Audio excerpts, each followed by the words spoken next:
बिस्मिल्लाहिर्रहमानिर्रहीम, अस्सलाम वालेकुम viewers, good morning and welcome to Suno Pakistan. जुमे का दिन आपको बहुत बहुत मुबारक हो। दुआ करते हैं कि ये दिन आपके लिए खैर व बरकत का बायस बने और बहुत सारी नेमतें और रिस्क में कुशादगी भी लेकर आए। नाजरीन, प्रोग्राम के आगाज़ से पहले ज़रा मौसम का हाल अहवाल आपके साथ शेयर करना ज़रूरी है।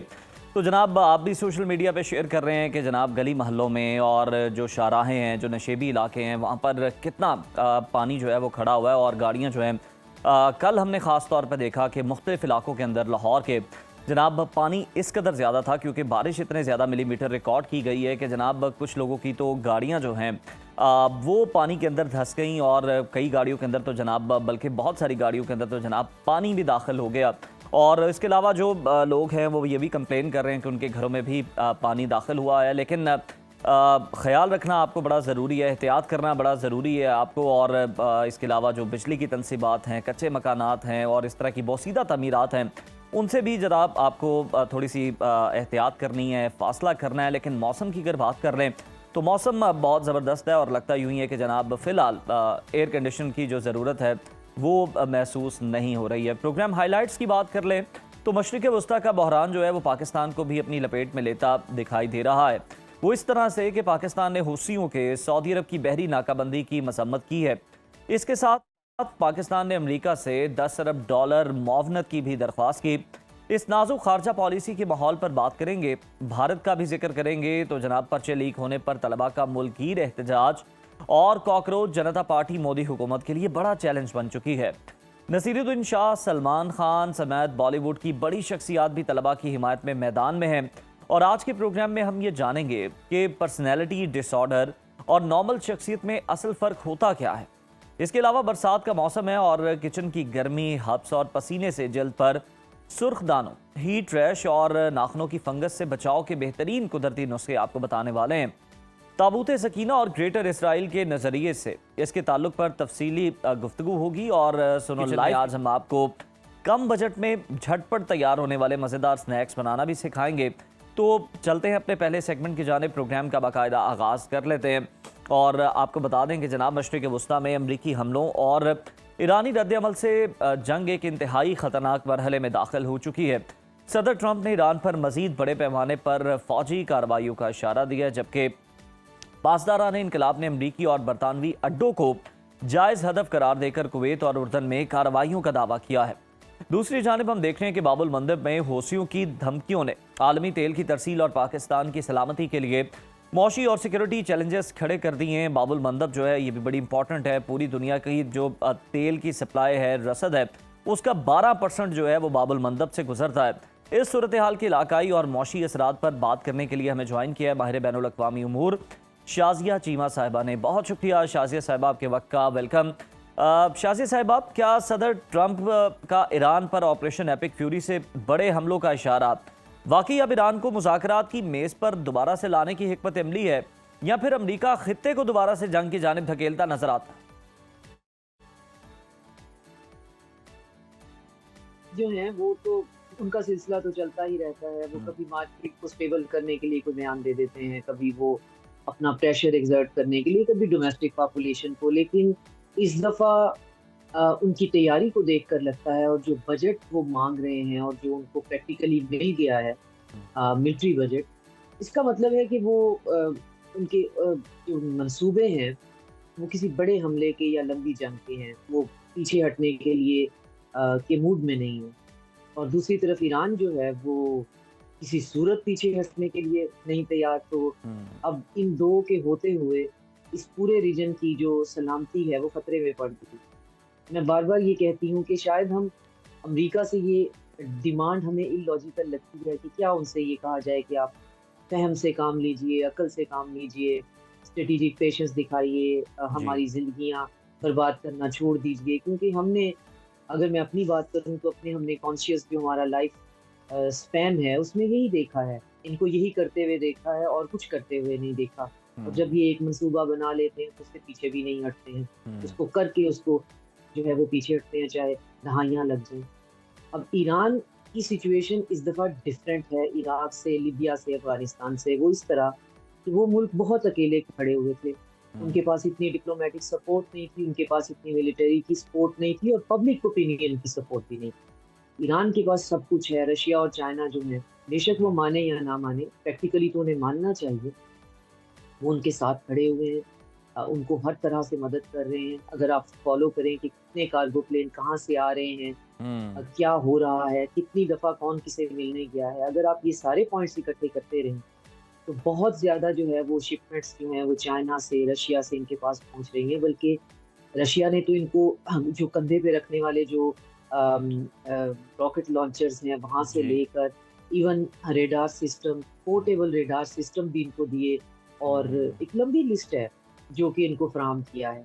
पाकिस्तान जो है हर तरह से इनकी मदद कर रहा है। खलीज के ममालिक जो हैं वो अपनी बर्दाश्त जो है वो अपनी लिमिट तक लेके जा रहे हैं कि ठीक है, आपके खौफ से यहाँ पे हमने सिक्योरिटी बेसिस बनाई हुई थी। अब आप पर हमले हो रहे हैं उन्हीं बेसिस से, तो ठीक है, आपके हमले अगर वहाँ तक सिर्फ महदूद रहते हैं तो भी हम बर्दाश्त कर लेंगे। लेकिन अगर आप हम्म। अब पूरे गल्फ की इकोनॉमी को चोक करने पे आ गए हैं और जितने भी रास्ते हैं जो कि हम्म। दुनिया के लिए सप्लाई लाइन है, आप समझिए कि जैसे दुनिया का एक ऑक्सीजन का पाइप है, आप इधर से स्ट्रेट ऑफ हॉर्मुज़ जो है उसको नहीं खोलने देते, बाब-अल मंदेब बंद करने की आप धमकियाँ दे रहे हैं और वो हम्म। भी नॉन स्टेट एक्टर्स से, हम्म। जिनके पास लेजिटिमेसी भी नहीं है, जिनके पास इतना इंटरनेशनल रूल में इख्तियार नहीं होना चाहिए कि वो वाटरवेज़ बंद करते रहें, जैसे कि अंसारुल्लाह। उनकी रेज़िस्टेंस पे मुझे कोई वो नहीं है, उनकी रेज़िस्टेंस बिल्कुल जायज़ होगी, उनका ईरान के साथ ताल्लुक भी बिल्कुल उनकी अपनी डिस्क्रेशन है। मगर वो सही। ओपन वाटरवेज़ को इस तरह बंद करने की धमकियाँ देना हम्म। और जो नेबरिंग कंट्रीज हैं उनकी इकोनॉमी को हम्म। बर्बाद कर देना, और फिर हमारा रीजन जो है वो बहुत क्लोजली निटेड है, उसमें हम्म। ईरान हमेशा से, इवन से आप सेंचुरीज की भी बात कर ले तो Persian empire odd one out रही है। पर्शियन एम्पायर की अपनी एक प्राइड है, एक ह्यूब्रिस है, तो वो कनेक्ट नहीं करते, वो एसिमिलेट नहीं करते कभी भी। वो अजम जो है वो अरब के साथ, उन्होंने उन सिविलाइजेशन को, इवन उन हुक्मरानों को भी नहीं माना। इनकी अगर हिस्ट्री जी। देखें, हमारे पास ज़ाहिर है मॉर्निंग शो में तो इतना टाइम नहीं होगा, हम इसकी डिटेल में जाएँ तो ईरान और फ़ारस जो है वो हमेशा आइसोलेटेड ही रहा है। उधर से अगर आप देखें ख्वारिज़्म, बक्ट्रिया और सौगरिया की जो एम्पायर्स थी, हम्म। उनसे भी ये बिल्कुल अलग थे। वो इधर नहीं आते थे, ये उधर नहीं जाते थे, क्योंकि एम्पायर बहुत बड़ी थी लेकिन हम्म। इंटीग्रेट नहीं करती थी। हम्म। अब ये आइसोलेशन जो है, हमें इस आइसोलेशन में डाल रही है। हम बहुत हम्म। इंटीग्रेटेड हैं, बिल्कुल हमारे शाज़िया डीप साहिबा, रिलेशन हैं, जिस तरह से हमारे आप बात स्ट्रेटेजिक कर रही हैं टाइज़ हैं। नॉन स्टेट एक्टर्स की जानिब से जिस तरह से ये बंद करवाया जा रहा है सारा कुछ, अब बाबुल मंदिब जो बंद हो जाती है तो पाकिस्तान एक तो डायरेक्टली पाकिस्तान की जो सप्लाई चेन है वो भी मुतासर होगी। इसके अलावा अगर हम देखें तो जिस तरह से हौसी जो है वो निशाना बना रहे हैं सऊदी अरब को। ताज़ा तरीन जो धमकी दी है वो अरामको को, जो कि आप कह सकते हैं कि सऊदी अरब का एक तरह से पेट्रोलियम की शोबे के अंदर उनका दिल भी है। तो जब इस तरह से हमले होंगे तो पाकिस्तान के लिए तो ये दोहरे इम्तिहान की सूरत हाल नहीं पैदा होगी?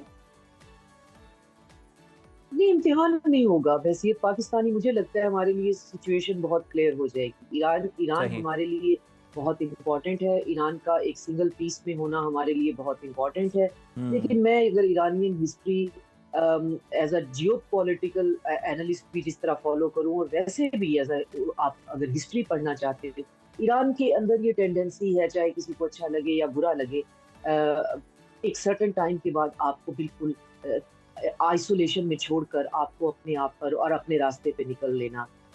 इनकी हमें हिस्ट्री में ये पता है, बहुत जितनी दफ़ा हमने इनकी मदद की है, इन्होंने ओपनली जो है वो पब्लिक स्फेयर में आके उसका ज़िक्र भी कर दिया है और हमें एम्बैरेसमेंट भी करनी पड़ी है। हम्म। यही जो है, हालाँकि हमारा इनका कुछ न्यूक्लियर को देने का कोई इरादा भी नहीं था। खुदा जाने कहाँ से इनके पास बात पहुँची, कौन इनके साथ क्या काम कर रहा था। तो ये भी इन्होंने पूरा मलबा जो है, मैं उस डिटेल में नहीं जाना चाहती, अगली डिटेल में। तो इन्होंने पूरा मलबा जो है वो हम पे डाल दिया कि पाकिस्तान हमें फोर्स कर रहा है, पुश कर रहा है, वगैरह-वगैरह। तो ये एक सर्टेन पॉइंट के बाद किसी के साथ इंटीग्रेट नहीं करते।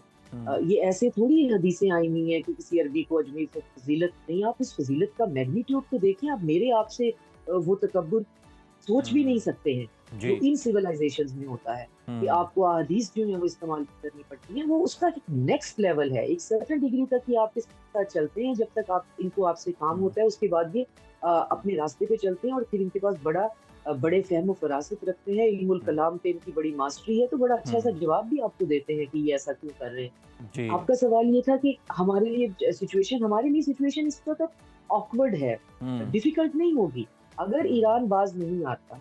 और जी। ये देखिए, सऊदी अरेबिया यमन के अंदर बैक कर रहा है, जो प्रेसिडेंशियल लीडरशिप काउंसिल है, जो नॉर्दर्न और सदर्न यमन को इकट्ठा रखना चाहती है। ठीक। वो अभी गवर्नमेंट वहाँ पे है नहीं, वो एक्साइल में है।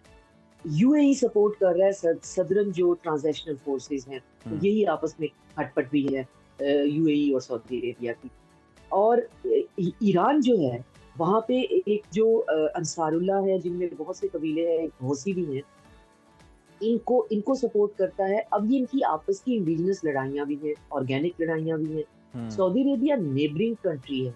एक तरफ वो यूएई बैक जो है वो सदर्न ट्रांजिशनल फोर्सेस के जो है वो उसके लिए प्रॉब्लम बना हुआ है। दूसरा अंसारुल्लाह जो है, ये हूसी जो है, ये उनके लिए नॉर्थ में प्रॉब्लम है।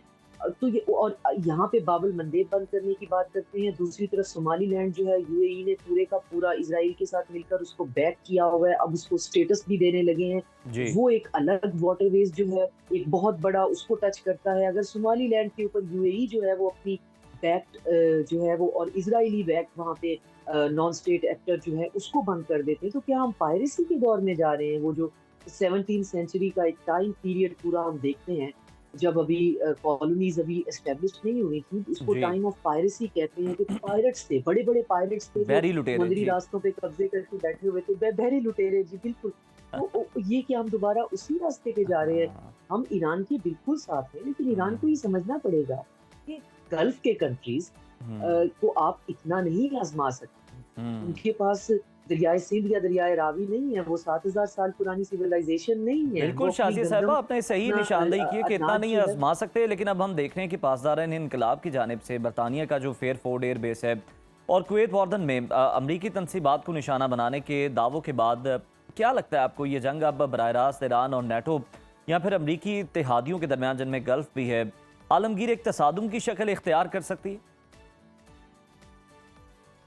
मैं एस्टिमेट कर रही थी 2000 किलोमीटर, आप से स्क्वायर किलोमीटर भी रफली कह सकते हैं, ईरान अटैक कर रहा है। ईरान जो है वो इराक पे जो खुद सेपरेटिस्ट हैं उन पे अटैक कर रहा है, और जो अमेरिकन बेसिस हैं उन पे कर रहा है, जॉर्डन में कर रहा है, सीरिया में कर रहा है, पूरे गल्फ पे कर रहा है। और अब अगर वो जो है वो सदरन जो ट्रांजिशनल फोर्स यमन में अगर हुसियों को रोकने की कोशिश करती है, तो वहाँ भी शुरू हो जाएगा।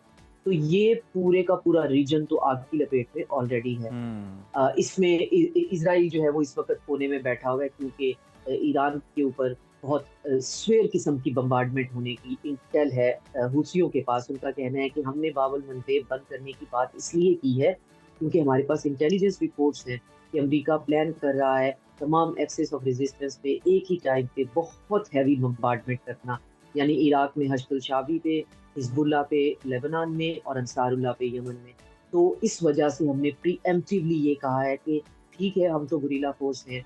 तो देखिए, यहाँ पे हर बंदे के पास अपनी एक लॉजिक भी है। तो हम जी। यहाँ ये बहस नहीं कर रहे सुबह-सुबह कि किसकी लॉजिक सही है, किसकी लॉजिक हम्म, गलत। सही। बात ये है कि बाहर के लोग जो हैं, ग्लोबल हम्म, नॉर्थ जो है, वो हमारे वो कॉलोनियल पावर है। वो हमारे रिसोर्सेज़ को प्लॉन्डर करना चाहते हैं, वो लूट-खसोट करना चाहते हैं। और हम सदियों से अपनी आपस की लड़ाइयों में उनसे लूट-खसूट करवा रहे हैं।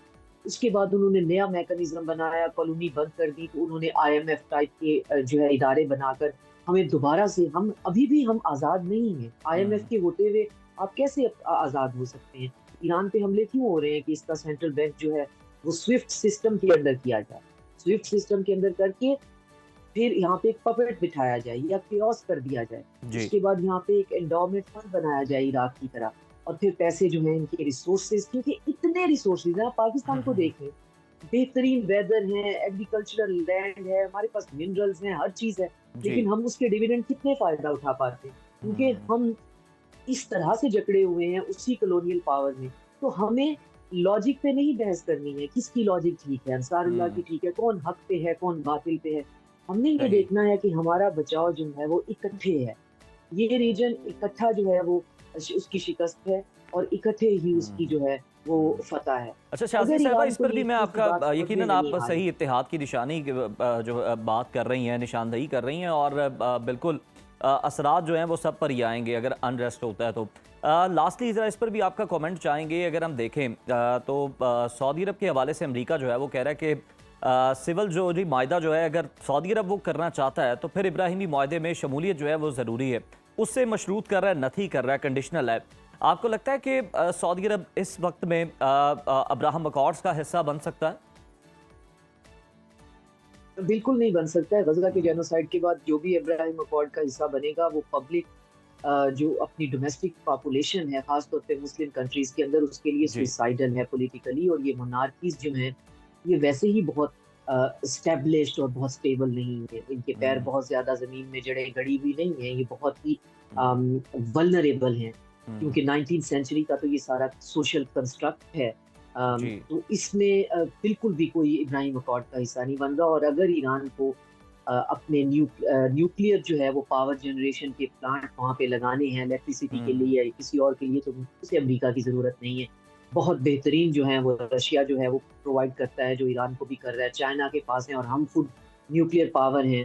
तो अगर क्योंकि हमारा तो प्रॉब्लम ये है, क्योंकि हम न्यूक्लियर पावर हैं तो हम न्यूक्लियर से कुछ भी और करेंगे, तो फिर तोपों का रुख हमारी तरफ हो जाता है। तो हम इलेक्ट्रिसिटी उससे जनरेट अभी नहीं कर रहे हैं स्ट्रेटेजिक रीजंस की वजह से। लेकिन जो ठीक। टेक्नोलॉजी है, जो एक्सपर्टीज है, वो हम्म। सऊदी अरेबिया को अमेरिका से लेके जाने की जरूरत नहीं है। ये लॉजिकल नहीं है। ये वही हम्म। ट्रम्पियन बयान है, जो किसी भी वो रात के 3 बजे उठकर कुछ भी कहते हैं, तो ये रात बिल्कुल के तीन शाजिया बजे साहब, और वाला अभी भी बयान ताज़ा है, इसका तरीन और बयान कोई यही मतलब आया नहीं। कि अभी ईरान को शदीद तकलीफ नहीं पहुंची, बड़े हमले के लिए प्लानिंग मुकम्मल है, किसी भी वक्त किया जा सकता है। इस तरह के बयानात भी आ रहे हैं। Thank you so much Shazia Cheema साहिबा, आप हमारे साथ मौजूद थी और इस पर अपना तज्जिया भी दे रही थी। और यकीनन डोनाल्ड ट्रंप अब भी जो है वो इस तरह की बातें कर रहे हैं कि जी बड़ा हमला जो है वो हम ईरान पर करने के लिए तैयार हैं। और ऐसे में हम देख रहे हैं कि ईरान भी जो है वो डटा हुआ है और भरपूर तरीके से जवाब दे रहा है। लेकिन ज़्यादा देर जो है दुनिया इस जंग को अफोर्ड करती हुई दिखाई नहीं दे रही। मईशत जो है वो अब बहुत ज़्यादा सख्ते की हालत में। आप देखें पाकिस्तान में, आप देखें पेट्रोलियम मसनूआत की कीमतें दिन ब दिन किस तरह से बढ़ती चली जा रही हैं, डीजल की कीमतें जो हैं वो बेकाबू हैं। तो ऐसे में आवाम के लिए बहुत सारी मुश्किलात हैं और सभी जो हैं वो उम्मीद लगाए बैठे हैं कि जल्द अज जल्द मुज़ाकरात जो हैं इन दोनों के दरमियान कामयाब हो, कोई मुआहदा जो है वो हो जाए और दुनिया जो है वो सुकून का सांस ले सके। इस्लामाबाद का जनाब रुख करते हैं, जहाँ पर 2 रोज़ा robotics and autonomous systems expo अपने इख्तिताम को पहुँच गई है। और आपको बताएं कि 2 रोज़ा ये एक्सपो थी, इसका इनेकाद कौमी टेक्नोलॉजी फंड इग्नाइट के तहत किया गया। कौमी टेक्नोलॉजी के इवेंट का मकसद पॉलिसी साज़ों, दिफाई इदारों, सनती रहनुमाओं को यकजा करना था। इख्तितामी तकरीब से वज़ीर आज़म ने खिताब किया। तकरीब में फील्ड मार्शल सैयद आसिम मुनीर, वफाकी वज़रा और दीगर ने भी शिरकत की। एक्सपो के हवाले से वफाकी वज़ीर IT शिजा फातिमा ने गुफ्तगू की है, आपको सुना। रहीम, बहुत शुक्रिया मुझे दावत देने का। हमारी जो पिछले 2 दिन एक्सपो चली रोबोटिक्स और ऑटोनमस सिस्टम्स के हवाले से, ये पाकिस्तान का पहला नेशनल इवेंट था जो कि इंडस रास एक्सपो 2026 के नाम से हमने किया। और मैं सबसे पहले तो शुक्रिया अदा करना चाहूँगी वज़ीर आज़म पाकिस्तान की, जिन्होंने इसमें हमारी भरपूर रहनुमाई की और उन्होंने इनाग्रल के लिए वक्त निकाला, वो यहाँ आए। और इसी तरह से जो हमारे चीफ़ ऑफ आर्मी स्टाफ हैं, चीफ़ ऑफ डिफेंस फोर्सेस हैं, फील्ड मार्शल सैयद आसिम मुनीर साहब, उन्होंने भी वक्त निकाला अपनी पूरी टीम के साथ, वो यहाँ आए। तो ये जो 2 दिन का हमारा एक्सपो चला, मुझे बहुत खुशी है ये बताने में कि 20,000 से ज़ायद लोगों ने 2 दिनों में ये एक्सपीरियंस करने आए। और इसमें बड़ी एक डाइवर्स हमने अटेंडेंस देखी। बच्चे भी थे, हमारे नौजवान जितने भी यूथ है वो थी, स्टूडेंट्स थे, पॉलिसी मेकर्स थे, साइंटिस्ट थे, रिसर्चर्स थे, हमारे यूनिवर्सिटीज़ ने हिस्सा लिया, हमारी इंडस्ट्री ने लिया, हमारी मिलिट्री साइड ने, सब ने जो है वो यहाँ पे एक बेहतरीन अंदाज में पार्टिसिपेट किया। और हमें हमारे 2-3 मकासद थे। एक तो ये था कि हम मैप करें कि पाकिस्तान की इंडिजिनस कैपेबिलिटी जो है रोबोटिक्स ऑटोनमस सिस्टम्स में वो क्या है। और मुझे बहुत खुशी होती है ये बताते हुए कि 500 से ज़ायद हमें एप्लीकेशंस आई यहाँ पे एक्सपो करने की। वी कुड ओनली अकोमोडेट, हमने 10 स्टार्टअप्स को और 45 के करीब कंपनीज़ को किया, मगर हमें इससे ये हौसला अफजाई हुई कि अगले साल इंशाल्लाह हम इससे भी बड़ा एक्सपो करेंगे। और यहाँ पर चाहे प्रोस्थेटिक लिम्स थी, चाहे डिफेंस के ऑटोनमस सिस्टम्स थे, ड्रोन्स थे, एग्रीकल्चर के ड्रोन्स थे, हमारी जो सैटेलाइट की डेवलपमेंट किट्स थी उसका हुआ, इंटेलिजेंट रोबोट्स प्लेइंग चेस, मेज नेविगेटर्स, हर तरह की हमने यहाँ पे रोबोटिक्स देखी, इंटेलिजेंट सिस्टम्स देखे। और ये इस एग्जीबिशन का जो दूसरा मकसद था वो ये था, एक तो ज़ाहिर है एक्सपो था, मैप करना था, दूसरा मकसद ये था कि जो हमारी इंडस्ट्री है, जो हमारी टेक की इंडस्ट्री है, नॉन टेक की इंडस्ट्री है, जिसमें हमारे किसान हैं, जिसमें हमारे कारोबारी लोग हैं, हमारे सनत है, हमारे मैन्युफैक्चरर्स हैं, हम किस तरह से उनको इंगेज कर सकते हैं कि हम उनको ये एक्सपोजर दे सकें कि इस ऑटोमेशन से, इस रोबोटिक सिस्टम से वो अपने कारोबार को किस तरह बेहतर कर सकते हैं, उनकी कंपेटिटिवनेस कैसे बेहतर कर सकते हैं। तो उनके एक रोड शो आप समझ लें एक तरह का, उनके लिए हमने किया कि वो भी आके देखें कि हम कैसे, अब टेक्नोलॉजी सिर्फ टेक सेक्टर नहीं है बल्कि तमाम सेक्टर्स का एक इनेबलर है, तो उसका एक बेहतरीन मुजाहरा हुआ।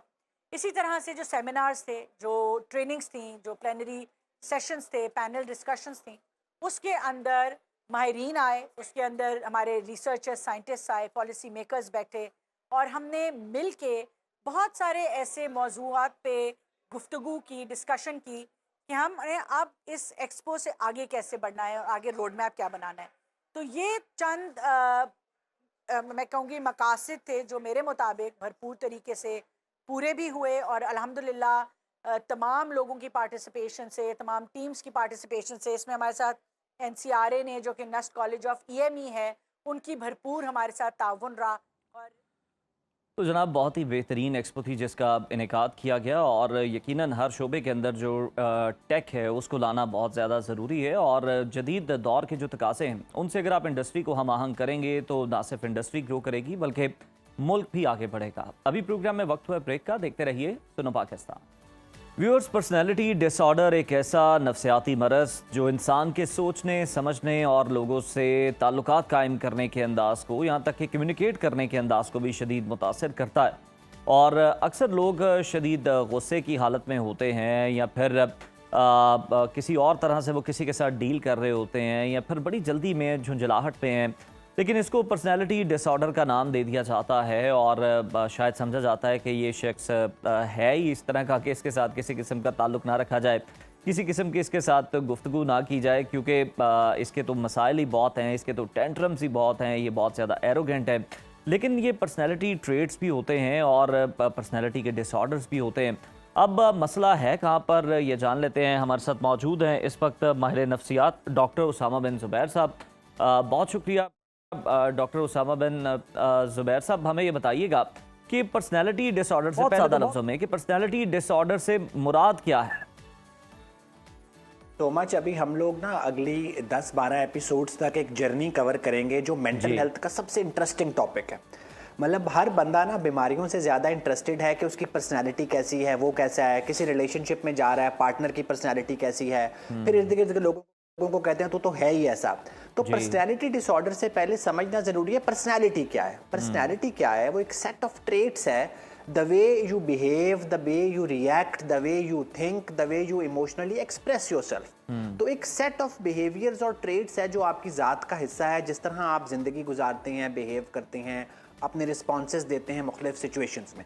तो ये तो हो गई पर्सनैलिटी जी। अब डिसऑर्डर क्या है? डिसऑर्डर तब आएगा जब ये सारे ट्रेट्स इस तरह के हों कि इससे आपको या आपके इर्द गिर्द के लोगों को बहुत मसला दरपेश आ रहा है, और कोई बीमारी नहीं है, कोई एक्सेस 1 डिसऑर्डर नहीं है, कोई डिप्रेशन नहीं है, साइकोसिस नहीं है, एंजाइटी नहीं है, लेकिन आपका ओवरऑल ज़िंदगी गुजारने, सोचने और बिहेव करने का तरीका ही ऐसा है कि वो आपकी भी ज़िंदगी बहुत मुतासिर कर रहा है और इर्द गिर्द के लोगों की भी। तो फिर हम उसको पर्सनैलिटी डिसऑर्डर के ज़मरे में डालते हैं। ये बड़ा डिफिकल्ट डायग्नोसिस है किसी को कहना, तो मेंटल हेल्थ में भी हम ये ओवरऑल डायग्नोसिस बहुत एहतियात से करते हैं। तो उसामा, अब हमें ये भी बताइएगा कि इसकी टाइप्स क्या हैं और किन लोगों में ये ज़्यादा पाया जाता है? अच्छा, इसको ना ब्रॉडली 3 कैटेगरीज में डिवाइड किया जाता है। एक होते हैं क्लस्टर ए, जिनको हम कहते हैं कि दे आर मैड, मैड क्या है कि उसमें से स्किज़ॉइड आते हैं जो बिल्कुल अकेले रहते हैं, जो किसी के साथ रहना पसंद नहीं करते, किसी के साथ भी आए तो उनको प्रॉब्लम होती है। इस पे हम एक पूरी एपिसोड भी करेंगे। फिर होते हैं पैरानॉइड, जो हर वक्त शक में रहते हैं कि लोग हमारे से मुखलिस नहीं हैं। फिर आते हैं सबसे इंपॉर्टेंट, जिनको हम कह देते हैं बैड, हालांकि बहुत मुनासिब लफ्ज़ नहीं है। इसमें ये सबसे ज़्यादा हमारे इर्द गिर्द पाया जाता है, जिसमें एंटी सोशल आते हैं, जो क्रिमिनल्स होते हैं, जिनमें इमोशंस नहीं होते, जो रूल्स ब्रेक करते हैं। फिर इमोशनली अनस्टेबल वो बच्चे बच्चियाँ आते हैं जो ड्रग्स करते हैं, कलाइयाँ काट लेते हैं, इंटेंस रिलेशनशिप्स होते हैं। फिर बड़ा मशहूर पर्सनैलिटी डिसऑर्डर है नार्सिसिस्टिक पर्सनैलिटी डिसऑर्डर, जो कहते हैं कि सारे उनके आगे सरबसजूद हों, जो वो कहें वही माने, जब बात उनकी मर्ज़ी के ख़िलाफ़ हो तो बड़े टेंट्रम्स थ्रो करते हैं। बहुत सारे चैनल्स पे बैठ के ख़वातीन बात करती हैं, जी हमारे हस्बैंड नार्सिसिस्ट हैं, और नार्सिसिस्ट एक बहुत ज़्यादा डिस्कस होने वाला टॉपिक है। फिर क्लस्टर सी आते हैं सैड, जो हर वक्त परेशान रहते हैं, अपने फैसले नहीं कर पाते, दूसरों पे डिपेंड करते हैं, या बहुत परफेक्शनिस्ट होते हैं, उनको हर चीज़ ऑर्डर में चाहिए, हर वक्त इसी परेशानी में रहते हैं कि हर चीज़ पे कैन स्पैन हो। सो ये एक पूरा स्पेक्ट्रम है, ये 3 टाइप्स हैं, जिसमें से बहुत सारी चीज़ें ओवरलैप भी करती हैं, लेकिन एंड यही है कि इनकी अपनी ज़िंदगी भी मुश्किल में होती है और इर्द गिर्द के लोगों की ज़िंदगी भी मुश्किल में होती है। बिल्कुल ठीक। डॉक्टर उसामा, तो ये भी बताइएगा कि अगर हम देखें तो कौन सी ऐसी सिम्टम्स हैं जिनसे अंदाज़ा लगाया जा सकता है इस चीज़ का? देखिए, एक तो ना एक ये पैटर्न है जो चाइल्डहुड से चलना शुरू हो जाता है, और इसमें हम जितनी जल्दी इंटरवीन करेंगे ना, अब बड़े होके हम कहते हैं पर्सनैलिटी बदल नहीं सकती। जब एक दफ़ा आप ऐसे बन गए, आपकी ज़ात बन गई, तो बहुत बड़ा चेंज नहीं लाया जा सकता। तो फिर आपने बचपन से देखना है कि अगर कोई ज़्यादा एग्रेसिव है, ज़्यादा एरोगेंट है, रूल्स को ब्रेक कर रहा है, बहुत ज़्यादा क्रूअल है एनिमल्स की तरफ, या वो बिल्कुल शाय रहता है। क्लास में हर दफ़ा आप पेरेंट्स टीचर मीटिंग पे जाते हैं, बच्चे की शिकायत आती है कि जी पढ़ाई में बहुत अच्छा है लेकिन बातचीत नहीं करता, बिल्कुल अकेला रहता है, अलग थलग रहता है, बहुत परफेक्शनिस्ट है, हर वक्त टाइम टाइम टाइम, हर चीज़ पिक एंड स्पैन। तो कोई भी चीज़ जो ज़रूरत से ज़्यादा है और बीमारी का हिस्सा नहीं है, आपको लगता है कि बच्चे या इंडिविजुअल की ज़ात का हिस्सा बनती जा रही है और वो ज़िंदगी मुतासिर कर रही है, तो आपके कान खड़े होने चाहिए और मेंटल हेल्थ प्रोफेशनल को पिक्चर में आना चाहिए। बिल्कुल सही। डॉक्टर उसामा, हमें ये भी बताएं कि अगर कोई बहुत ज़्यादा जज्बाती है या बहुत ज़्यादा गुस्सा करता है तो वो भी पर्सनैलिटी डिसऑर्डर की कैटेगरी में ही फॉल करता है? जी अच्छा, हम आसानी ये कर लेते हैं, हम कहते हैं जी कि फुल ब्लोन पर्सनालिटी डिसऑर्डर नहीं है, लेकिन इमोशनली अनस्टेबल पर्सनालिटी के कुछ ट्रेट्स हैं। जिस तरह एक पर्सनालिटी डिसऑर्डर है जिसे कहते हैं बॉर्डरलाइन पर्सनालिटी डिसऑर्डर या इमोशनली अनस्टेबल पर्सनालिटी।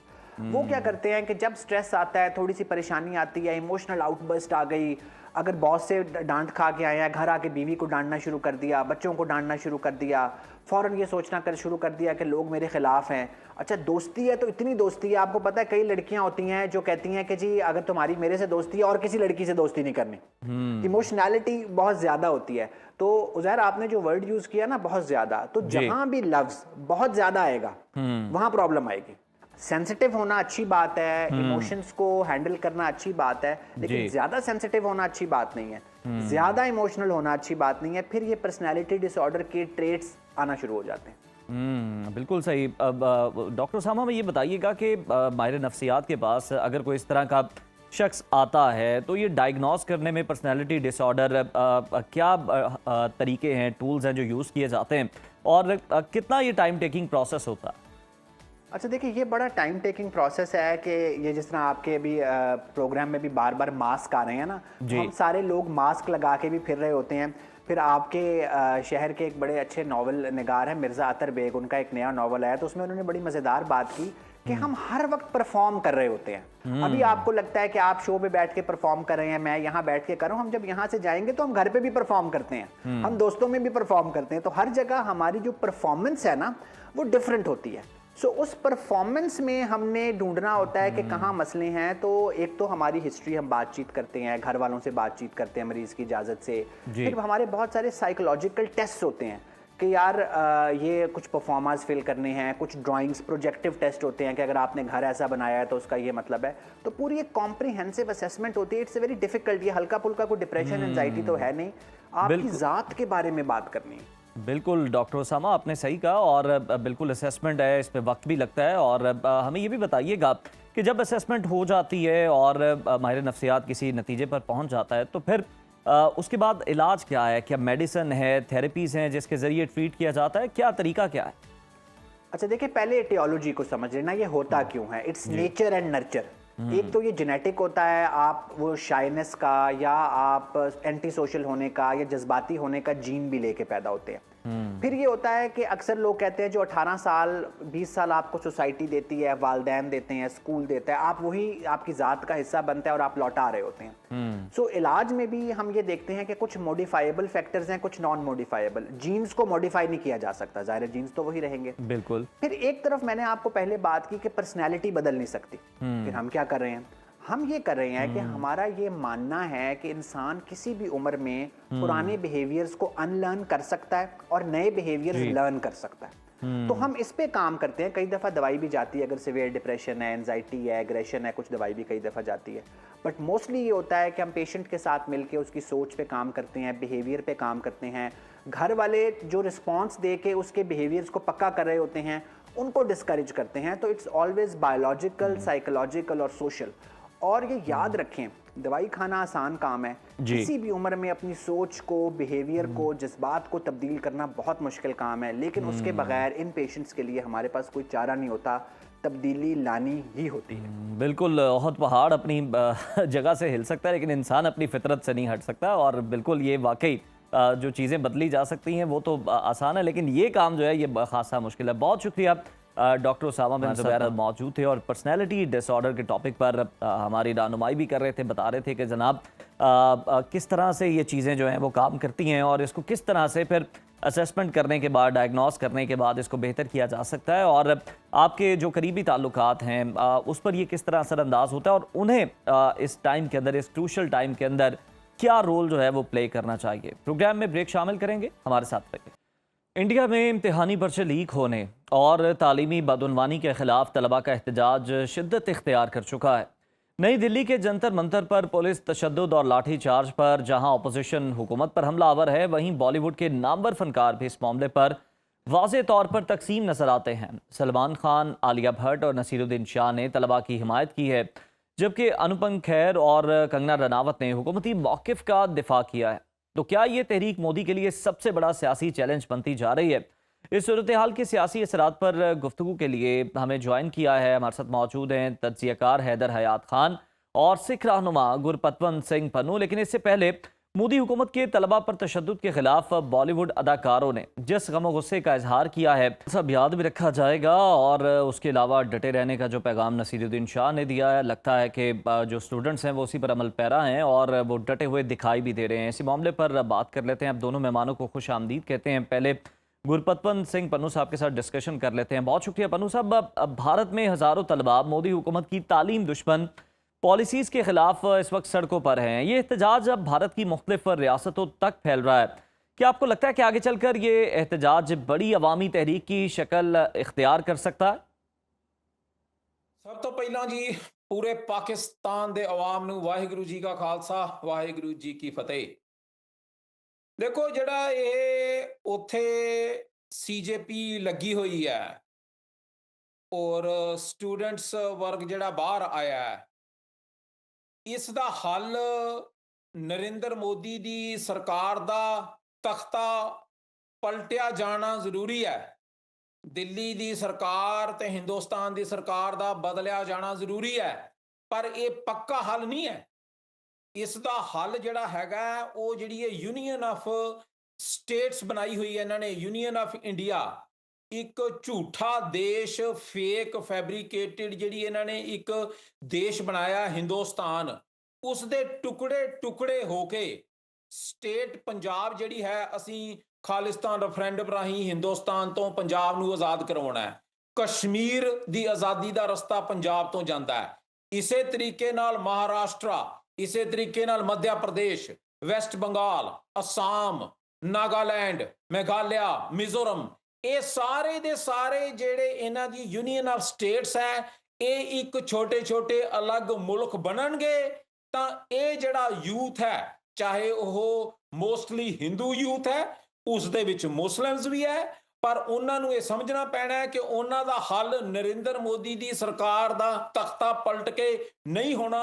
हिंदुस्तान दे छोटे छोटे टुकड़े जिहड़े है वो करके ते अपने अपने सूबे नू एक अलग मुल्क बनाना इसदा हल है।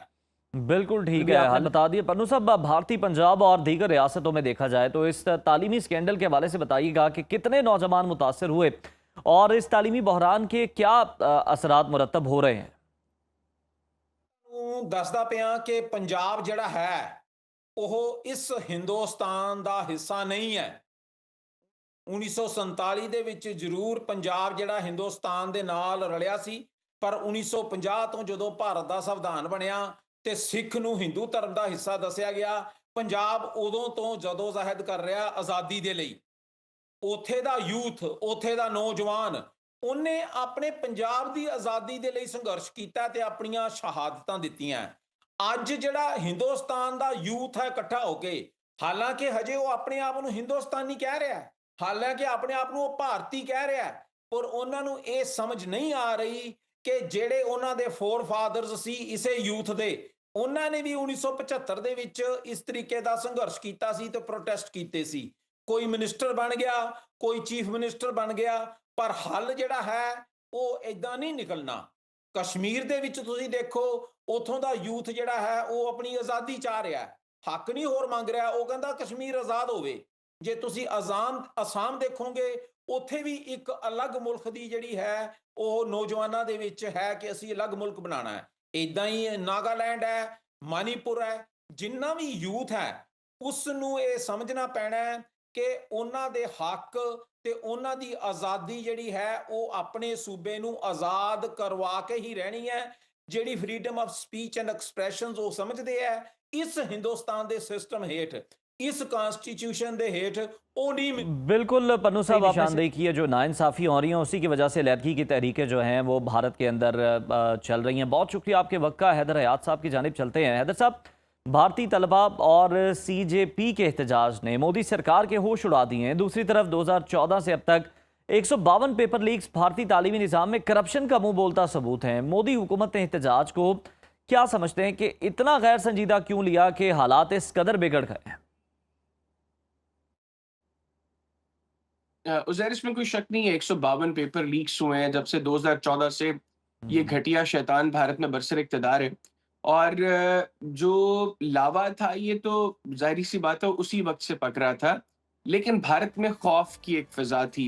11 साल तक लोग वहां पर खौफजदा थे क्योंकि गोदी मीडिया के तवस्सुत से हर उस शख्स को निशाना बनाया जाता था, उसको गद्दार कहा जाता था, उसको मुल्क दुश्मन कहा जाता था जो मोदी की घटिया पॉलिसीज को क्रिटिसाइज करता था। मैं मल्टीपल टाइम्स ये बात पहले भी कर चुका हूँ कि गुज़िश्ता साल जब हमने जंग में भारत को इबरतनाक शिकस्त दी, उसका एक फायदा भारतीयों को ये हुआ कि वो सेन इंडियंस जो 11 साल से इस गोदी मीडिया की वजह से, मोदी हुकूमत की घटिया पॉलिसीज की वजह से खामोश थे, उन्होंने बोलना शुरू किया और उन्होंने वो खामोशी के और खौफ के बुत तोड़े और भारत में मोदी की पॉलिसीज को ओपनली क्रिटिसाइज करना शुरू किया।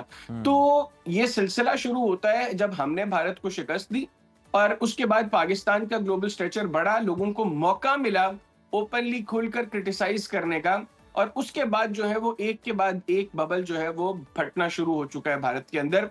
आप भारत की इकोनॉमिक पॉलिसीज देख लें, हमने बड़ा अरसा ये शोर सुना जी कि राइजिंग इंडिया है, ये शाइनिंग इंडिया है, यहाँ पर इतनी जो है वो इन्वेस्टमेंट आ गई है बाहर से। इसमें शक कोई नहीं है कि भारत एक बड़ी इकोनॉमी है, लेकिन एक अच्छी इकोनॉमी नहीं है। तो भारत का जो आम शहरी है वो, उसके हालात जो है वो बेहतर नहीं हुए, उसकी जिंदगी का मेयार बेहतर नहीं हुआ, उल्टा उसकी मुश्किलात में इजाफा हुआ है। और अगर मैं सिर्फ 2026 की बात करूं उज़ैर, तो एशिया की, मैं सिर्फ इस रीजन की बात नहीं कर रहा, एशिया की वर्स्ट परफॉर्मिंग करेंसी जो है वो इंडियन करेंसी है, जो तकरीबन 7% डिप्रिशिएट हुई है, और पाकिस्तान की करेंसी जो है वो 0.76% पॉजिटिव है। तो ये जो सारी बातें हैं ये भारत का नौजवान समझ रहा था। 152 पेपर लीक्स, ये कहने को तो शायद ठीक है जी 152 पेपर लीक्स हुए हैं, लेकिन इससे 7.5 करोड़ स्टूडेंट्स जो है वो मुतासर हुए हैं। तो 7.5 करोड़ एक बहुत बड़ा नंबर है। सिर्फ इस साल के अंदर जो पेपर लीक्स हुए हैं उसके अंदर 20 से ज्यादा तलबा ने सुसाइड्स किए हैं। तो ये जो लावा था ये अल्टीमेटली फटा है। अब भारत की यूथ, भारत का नौजवान वो सड़कों पर है, और जो मैं सेंटिमेंट वहां पर देख रहा हूँ नौजवानों का, वो अब सिस्टम में तब्दीली शायद नहीं चाहते, वो एक रीसेट चाहते हैं सिस्टम में, जिसमें ये घटिया शैतान वो भारत में इक़्तिदार के सिंहासन पर ना हो। आपने देखा वो वीडियोस, आई एम श्योर आपने देखी होंगी, जिसमें नेपाल की तर्ज का इनकलाब लाने की बात नौजवान कर रहे हैं जंतर मंतर में, और वो कह रहे हैं सिस्टम से डिसएसोसिएशन का आलम ये है कि वो पार्लियामान को उखाड़ फेंकने की बात कर रहे हैं। यानी वो ये समझते हैं कि इस पार्लियामान के अंदर कोई ऐसा सेन शख्स नहीं है जो ताकतवर हो, जो जिसके पास इख्तियार हो, जो उनके बेहतर मुस्तकबिल के हवाले से फैसले कर सके, क्योंकि भारत में अनएम्प्लॉयमेंट बहुत ज्यादा बढ़ बिल्कुल रही है। हैदर, आप सही कह भारत रहे हैं। चूंकि- और जो ओल्ड गार्ड बैठे हुए हैं असेंबलीज के अंदर भारत के, वो ये नौजवानों के मसाइल को ना समझ पा रहे हैं, ना उन्हें, जब समझ नहीं पा रहे तो एड्रेस क्या करेंगे। इसलिए हमने देखा मामला में सैंडल हुआ और नौबत यहाँ तक आ पहुंची है। हैदर, इस पर भी आपका कमेंट चाहेंगे कि बॉलीवुड फनकार जो हैं उनकी हिमायत ने इस तहरीक में बड़ी जान डाली है ग्लोबली।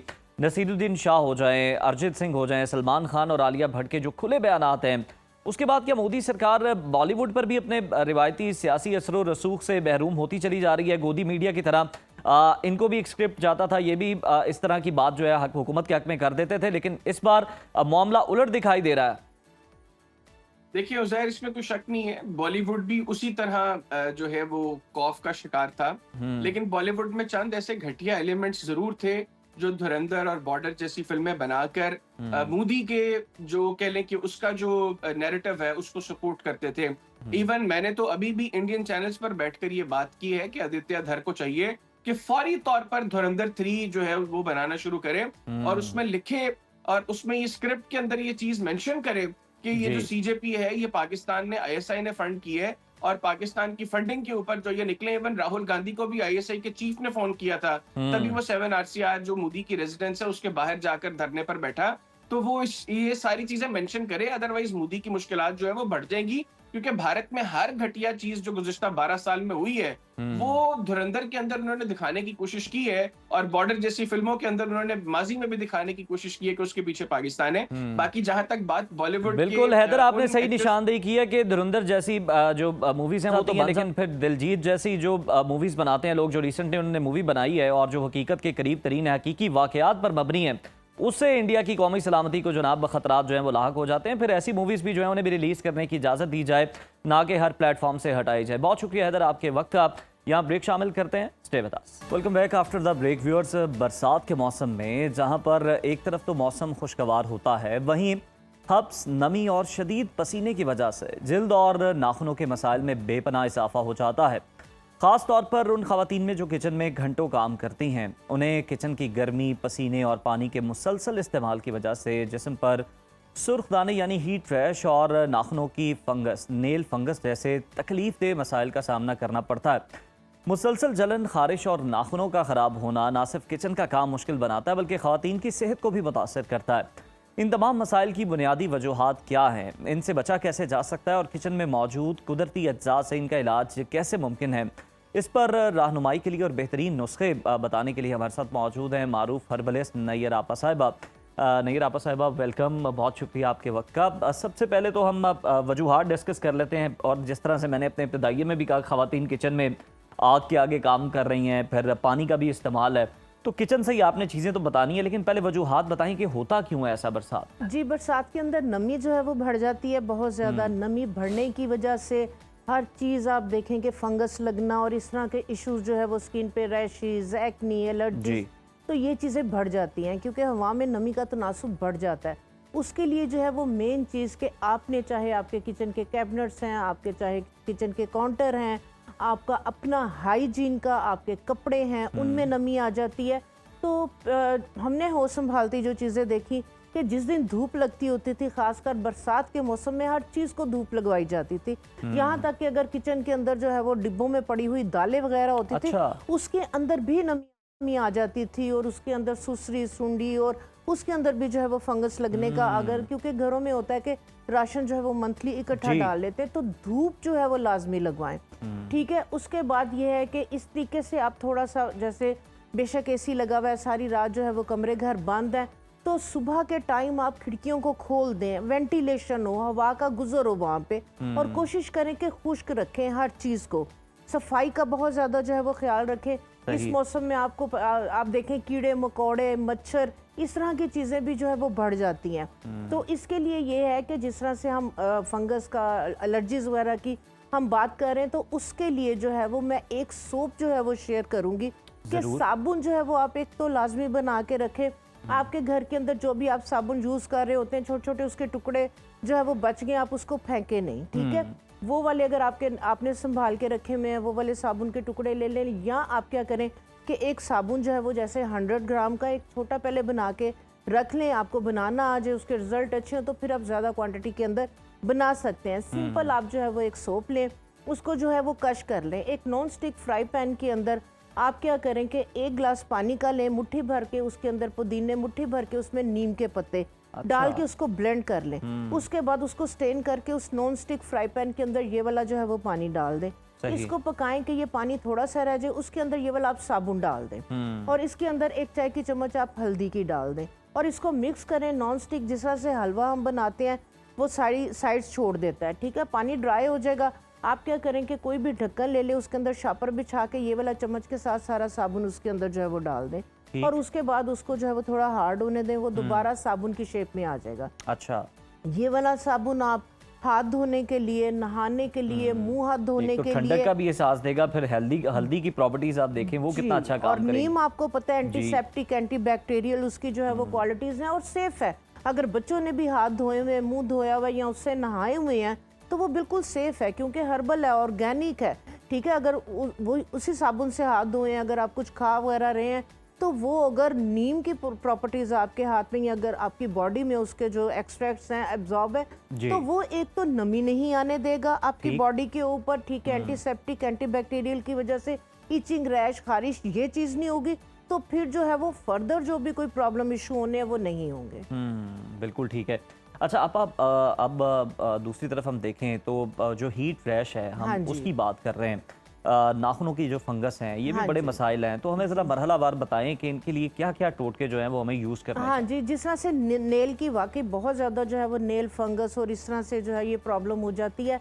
आप क्या करें कि आप जो है वो जिस तरह 50 ml आप जो है वाइट पेट्रोलियम जेली जो है वो ले लें और उसके अंदर 1 खाने का चम्मच कैस्टर ऑयल का डाल दें और 1 खाने का चम्मच उसके अंदर जो है वो आपने जो फटकड़ी है खील करके रखी हुई है 1 खाने का चम्मच उसका पाउडर डाल दें और थोड़ा सा उसके अंदर का फूड डाल दें, ठीक है।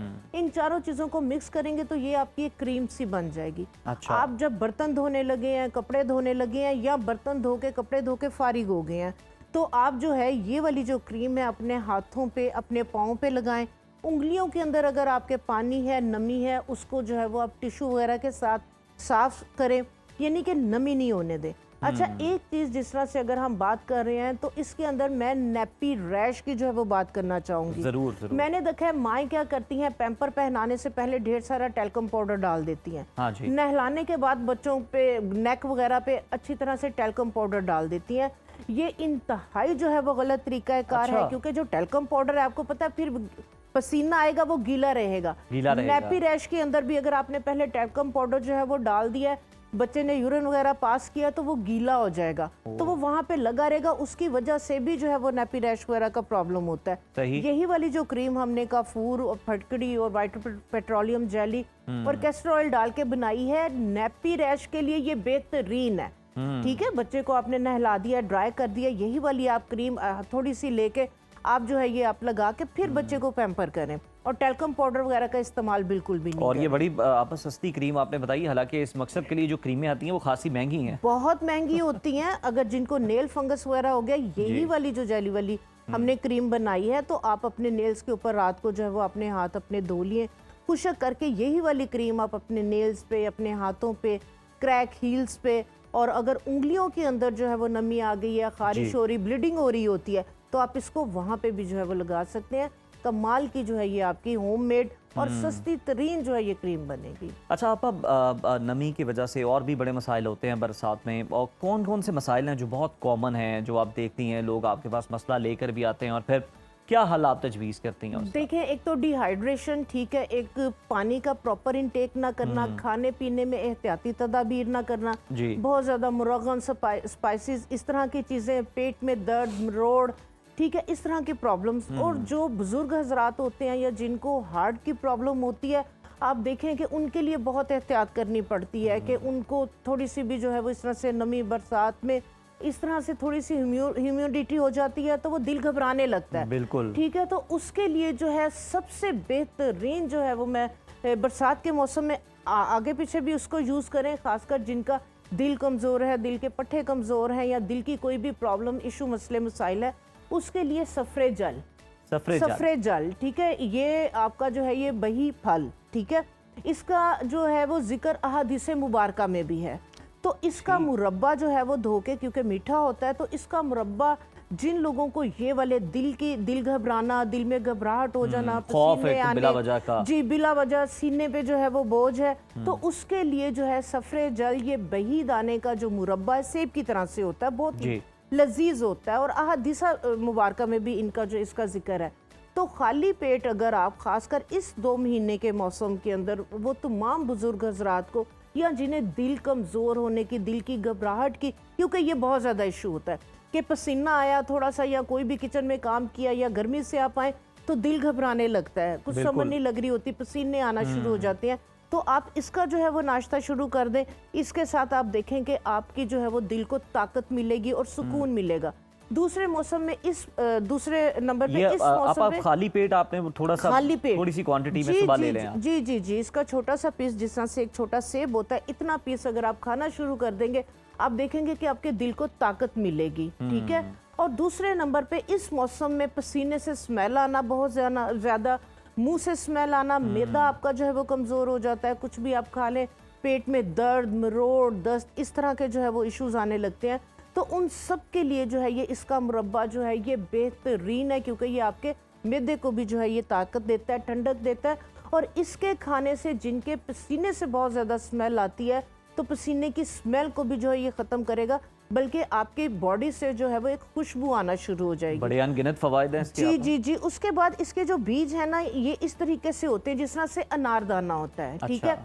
अब जैसे फेस के ऊपर एलर्जीज वगैरह, जब जैसे हम एक्नी वगैरह की बात कर रहे हैं, खारिश होती है, रैशेज हो जाते हैं, तो उसके लिए आपने एक चाय की चम्मच के बराबर इसके बीज, ये अगर 50 ml जो है वो पानी है, इसके अंदर आपने डिप करके इसको फ्रिज में रख देना। ये एक खुद ब खुद एक जेल फॉर्म के अंदर ये आ जाएगा।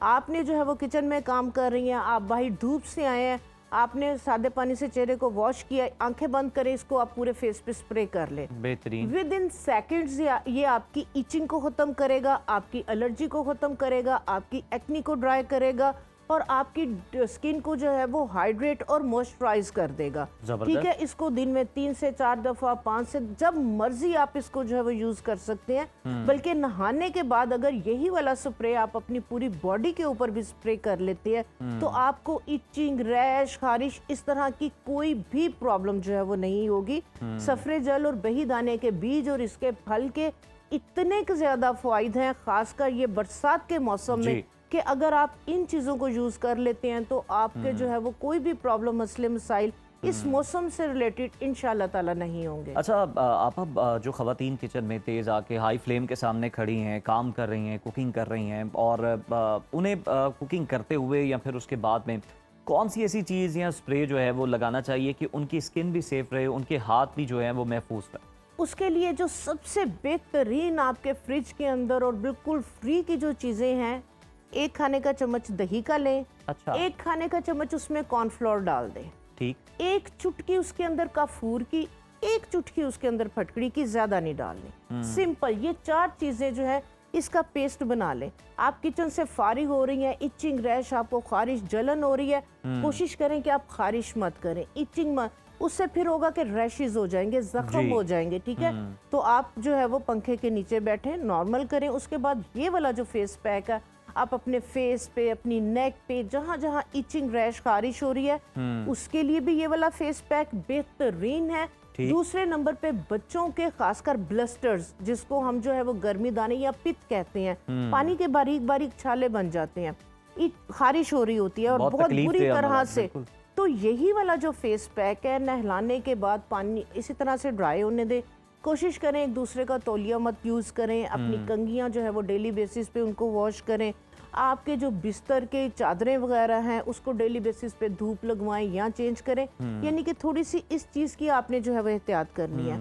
और ये जो कॉर्नफ्लोर, दही, उसमें एक चुटकी काफूर, एक चुटकी जो है वो फटकड़ी की, ये क्योंकि जो काफूर है ठंडक देता है, सुकून देता है। फटकड़ी आपको पता है कि अंदर से जो है वो ये जो सीबम को, मौसम है ऑयल ये को, बैक्टीरिया के लिए बड़ा फायदेमंद मौसम है, जी, उसका जी, बड़ा जी। सूटेबल मौसम है ये। बैक्टीरियल इसके अंदर क्योंकि नमी है ना, तो नमी के अंदर जो फंगल इन्फेक्शन और जो बैक्टीरिया है वो पलता है। आपा अब जरा अब थोड़ा सा बालों की हिफाजत की तरफ भी आ जाएं। हाँ अब जी। आजकल बाल जो है वो कहते हैं कि मानसून में ये 2 महीने में बाल बड़े टूटते हैं लोगों जी, के, बिल्कुल ऐसे ही बाल है। जो है रफ हो जाते हैं, जिनके बाल अच्छे खासे सिल्की भी होते हैं तो वो हाँ भी जी। अगर बालों में अपने उंगलियां फेरें हाँ तो जी। कुछ बाल हाथ में भी आ रहे होते हैं और वो आपको लग रहा होता है कि हार्ड हुए हैं। ऐसा क्यों होता है? हाँ जी, बिल्कुल, इसलिए कि बरसात है ना, तो इसके अंदर बहुत ज़्यादा स्वेटिंग, पसीना, और इस तरीके से वो फिर डस्ट को जो है वो कैच कर रही होती है, क्योंकि नमी होती है, ऑयल होता है, तो वो डस्ट जो है वो आपके बालों में, आपकी स्किन के ऊपर जो है वो एक लेयर जम रही होती है। उसमें मैंने देखा है कि जाहिर सी बात है, बरसात है, सुबह में भी नहा रहे हैं, शाम में भी, दिन में 3-3 दफ़ा भी नहा रहे हैं। 3-3 दफ़ा जो है वो आप बालों में अगर शैम्पू कर रहे हैं तो वो इंतहाई खतरनाक है। नहाएं, बिल्कुल नहाएं, ठीक है, सिंपल हल्के से कंडीशनर के साथ हफ्ते में 2 दफ़ा शैम्पू करें, हल्के से कंडीशनर के साथ बालों को वॉश कर लें, बार बार शैम्पू यूज करने की जरूरत नहीं है। या आपके फ्रिज के अंदर अगर दही पड़ा हुआ है तो दही से अच्छा आपका जो है वो हेयर कंडीशनर, हेयर क्लिनजर कोई भी नहीं है। अगर खासकर खट्टा दही है तो सिंपल आप थोड़ा सा दही लें, अपने बालों में जो है अंडा वंडा भी मिलाना उसमें? नो आपा, नो कुछ नो, भी नहीं? कोई अंडा नहीं, कोई अच्छा। अंडा नहीं, सिंपल दही। आप देखें कि हमारी नानियां दादियां जो छाछ बचती थी मक्खन निकालने के बाद, उस लस्सी के साथ लस्सी से जो है वो बाल बालों धोती को थी। धोते होते जी। थे। वो इतना अच्छा आपका जो है वो डीप मॉइस्चराइजर भी है, आपका डीप क्लिनजर भी है, आपके स्कैल्प को जो है वो अंदर से जाके जो है वो क्लिंस करता है और डैंड्रफ नहीं होने देता। तो अगर आपके पास दही है, आपने सुबह में शैम्पू कर लिया तो 2 दफ़ा आप नहा रहे हैं, पसीना, किचन में काम किया या बाहर से आए हैं कपड़े चेंज करने, तो आप थोड़ा सा दही फ्रिज से लें, अपने बालों में मसाज करें और बालों को वॉश कर दें। आपकी सारी इम्प्योरिटीज, आपका ऑयल, आपकी डस्ट वगैरह, उसको जो है ये रिमूव कर देगा। या थोड़े से कंडीशनर के साथ जो है वो, क्योंकि उसके अंदर भी सोप एजेंट होते हैं, क्लिनजिंग प्रॉपर्टीज होती हैं, तो उसके साथ बार बार आप जो है वो शैम्पू का इस्तेमाल मत करें। उसके बाद मैं एक टोनर आपके साथ शेयर करती हूँ। कुछ लोगों को आदत होती है कि ना बाद में ऑयल जरूर लगाते हैं। ऑलरेडी आपके स्कैल्प पे ऑयल आ रहा है, हवा में जो है वो नमी है, तो उसके लिए आप ग्रीन टी तो आप पीते हैं, बहुत ज्यादा जो है वो उसका कहवा बना के पीते हैं। ग्रीन टी आप यकीन करें इतना जबरदस्त आपका जो है वो इस मौसम के अंदर आपका हेयर टोनर है कि जो आपकी इचिंग, रैश, खारिश को भी रिमूव करेगा। अच्छा। जो बात आपने की कि बहुत ज्यादा बाल ऐसे ड्राई हो जाते हैं और खुरदरे से हो जाते हैं, आपको वो स्मूथनेस नहीं बालों के अंदर फील नहीं होती, तो आपने क्या करना है, जैसे आधा गिलास पानी है, 1 खाने का चम्मच, उसमें ग्रीन टी, 2 कप जो है वो लौंग डाल दें, दम के अंदर आप इसका जो है वो कहवा बना के इसको स्टेन कर लें। अगर आपके डैंड्रफ है, इचिंग, रैश, खारिश हो रही है, बच्चियां हैं, स्कार्फ, हिजाब सारा दिन करना है, इसी के अंदर थोड़े से नीम के पत्ते और पुदीने के पत्ते डाल दें। नीम एंटीसेप्टिक, एंटी बैक्टीरियल प्रॉपर्टीज, पुदीना एक बड़ा अच्छा सारा दिन अरोमा आएगा, खुशबू आएगी और कूलिंग इफेक्ट देगा। तो इस तरीके से टोनर बना के रख लें। आपने नहाए हैं, बाल धोए हैं, तौलिए से आपने बाल खुश्क कर लिए, ये वाला टोनर आप अपने रूट्स और अपने सारे बालों पे जो है वो स्प्रे कर लें और उसको ड्राई होने दें। ये एक प्रोटेक्टिव सी लेयर बना देगा। अगर डस्ट वगैरह भी आ रही है तो आपके बालों के ऊपर एक लेयर इसकी जो है वो नहीं जमेगी। और स्कैल्प पे अगर इसको आप स्प्रे करेंगे तो आपकी इचिंग, रैश, खारिश नहीं होगी, बल्कि जैसे ही थोड़ी सी हवा लगेगी, पसीना आएगा, तो आपको कूलिंग जो है वो इफेक्ट जो है वो इसके साथ फील बेहतरीन, और वो फिर इचिंग नहीं होगी आपको इचिंग उसके। नहीं होगी। अच्छा, आप अब ऑयल की हम बात कर रहे थे तो ये भी बड़ा सवाल, लोग कहते हैं कि ऑलरेडी कुछ कहते हैं कि नहीं बरसात में भी आपको जो है ना वो ऑयलिंग करनी चाहिए, डेली ना करें, 2 दिन बाद कर लें। कुछ कहते हैं कि ऑलरेडी स्कैल्प में इतना ऑयल आया होता है तो आपने मजीद ऑयल अप्लाई करके कहाँ जाना है, क्या करना है आपने, सही तरीका आपका क्या है? बरसात में मैं बिल्कुल भी इस चीज को जो है वो मैं प्रेफर नहीं करूंगी कि आप ऑयलिंग मस्ट करें। अच्छा। ऑलरेडी आपकी बॉडी से जो है वो इतना ज्यादा आपके सीबम जो है वो एक्स्ट्रा ऑर्डिनरी जो है वो प्रोड्यूस हो रहा होता है, इतना ज्यादा जो है वो सीबम आ रहा है आपके स्कैल्प पे, आपकी बॉडी पे, ऑलरेडी ऑयली है, और आप ये वाला भी ऑयल लगा के आप अपने पोर्स को जो है वो क्लॉग कर देंगे। आपके स्कैल्प पे आपके पोर्स बंद हो जाएंगे, डैंड्रफ नहीं भी होनी तो डैंड्रफ होगी, बाल नहीं भी गिर रहे तो बाल गिरेंगे, ठीक है। तो ये हाँ, हफ्ते में 1 दफा, वीकेंड पे अगर आप चाह रहे हैं, आपने बाल धो लिए, खुश्क कर लिए, आपको पता है कि मैंने बाहर नहीं जाना, पसीना नहीं आना, या धूप में या जॉब पे नहीं जाना, तो फिर आप जो है वो 1-2 घंटे के लिए जो भी आप प्रेफर कर रहे हैं ऑयल, आप जी। जो है वो ऑयलिंग करके मसाज करें और 2 घंटे के बाद आप अपने बालों को वॉश बिल्कुल कर सही है, बहुत शुक्रिया पापा, आपने सारे जो बरसात के अंदर जो होते हैं उनका हल जो है वो तजवीज़ भी कर दिया, वजूहात भी बता दी, आप उनसे बच भी सकते हैं और ये चीज़ें बनाकर जनाब आप घर में रख भी सकते हैं और फिर आपको किसी किस्म की कोई प्रॉब्लम भी नहीं होगी और जो महंगी प्रोडक्ट्स आप ख़रीदते हैं उनसे भी आपको छुटकारा मिल जाएगा, बजट भी आपका जो है ना वो अलाइन रहेगा। बहुत शुक्रिया आपा वंस अगेन आपका। नाज़रीन, पाकिस्तान में देखा जाए तो रोबोटिक्स, ज़हानत और जदीद टेक्नोलॉजी के फ़रोग़ के लिए वज़ीर-ए-आज़म शहबाज शरीफ ने 2 बड़े मंसूबों का ऐलान कर दिया है। इस्लामाबाद में इंडस रास एक्सपो 2026 से खिताब करते हुए वज़ीर-ए-आज़म ने कहा कि हुकूमत रिसर्च को आलमी मयार की टेक्नोलॉजी और कारोबार से जोड़ने के लिए स्पार्क एलिवेट के प्रोग्राम को शुरू कर रही है, जबकि टेक्नोलॉजी के शोबे में सरमायाकारी को बढ़ाने के लिए $20 मिलियन का पाकिस्तान वेंचर फंड भी कायम किया जा रहा है। तो आइए सुनते हैं वज़ीर-ए-आज़म ने अपने खिताब में क्या कहा।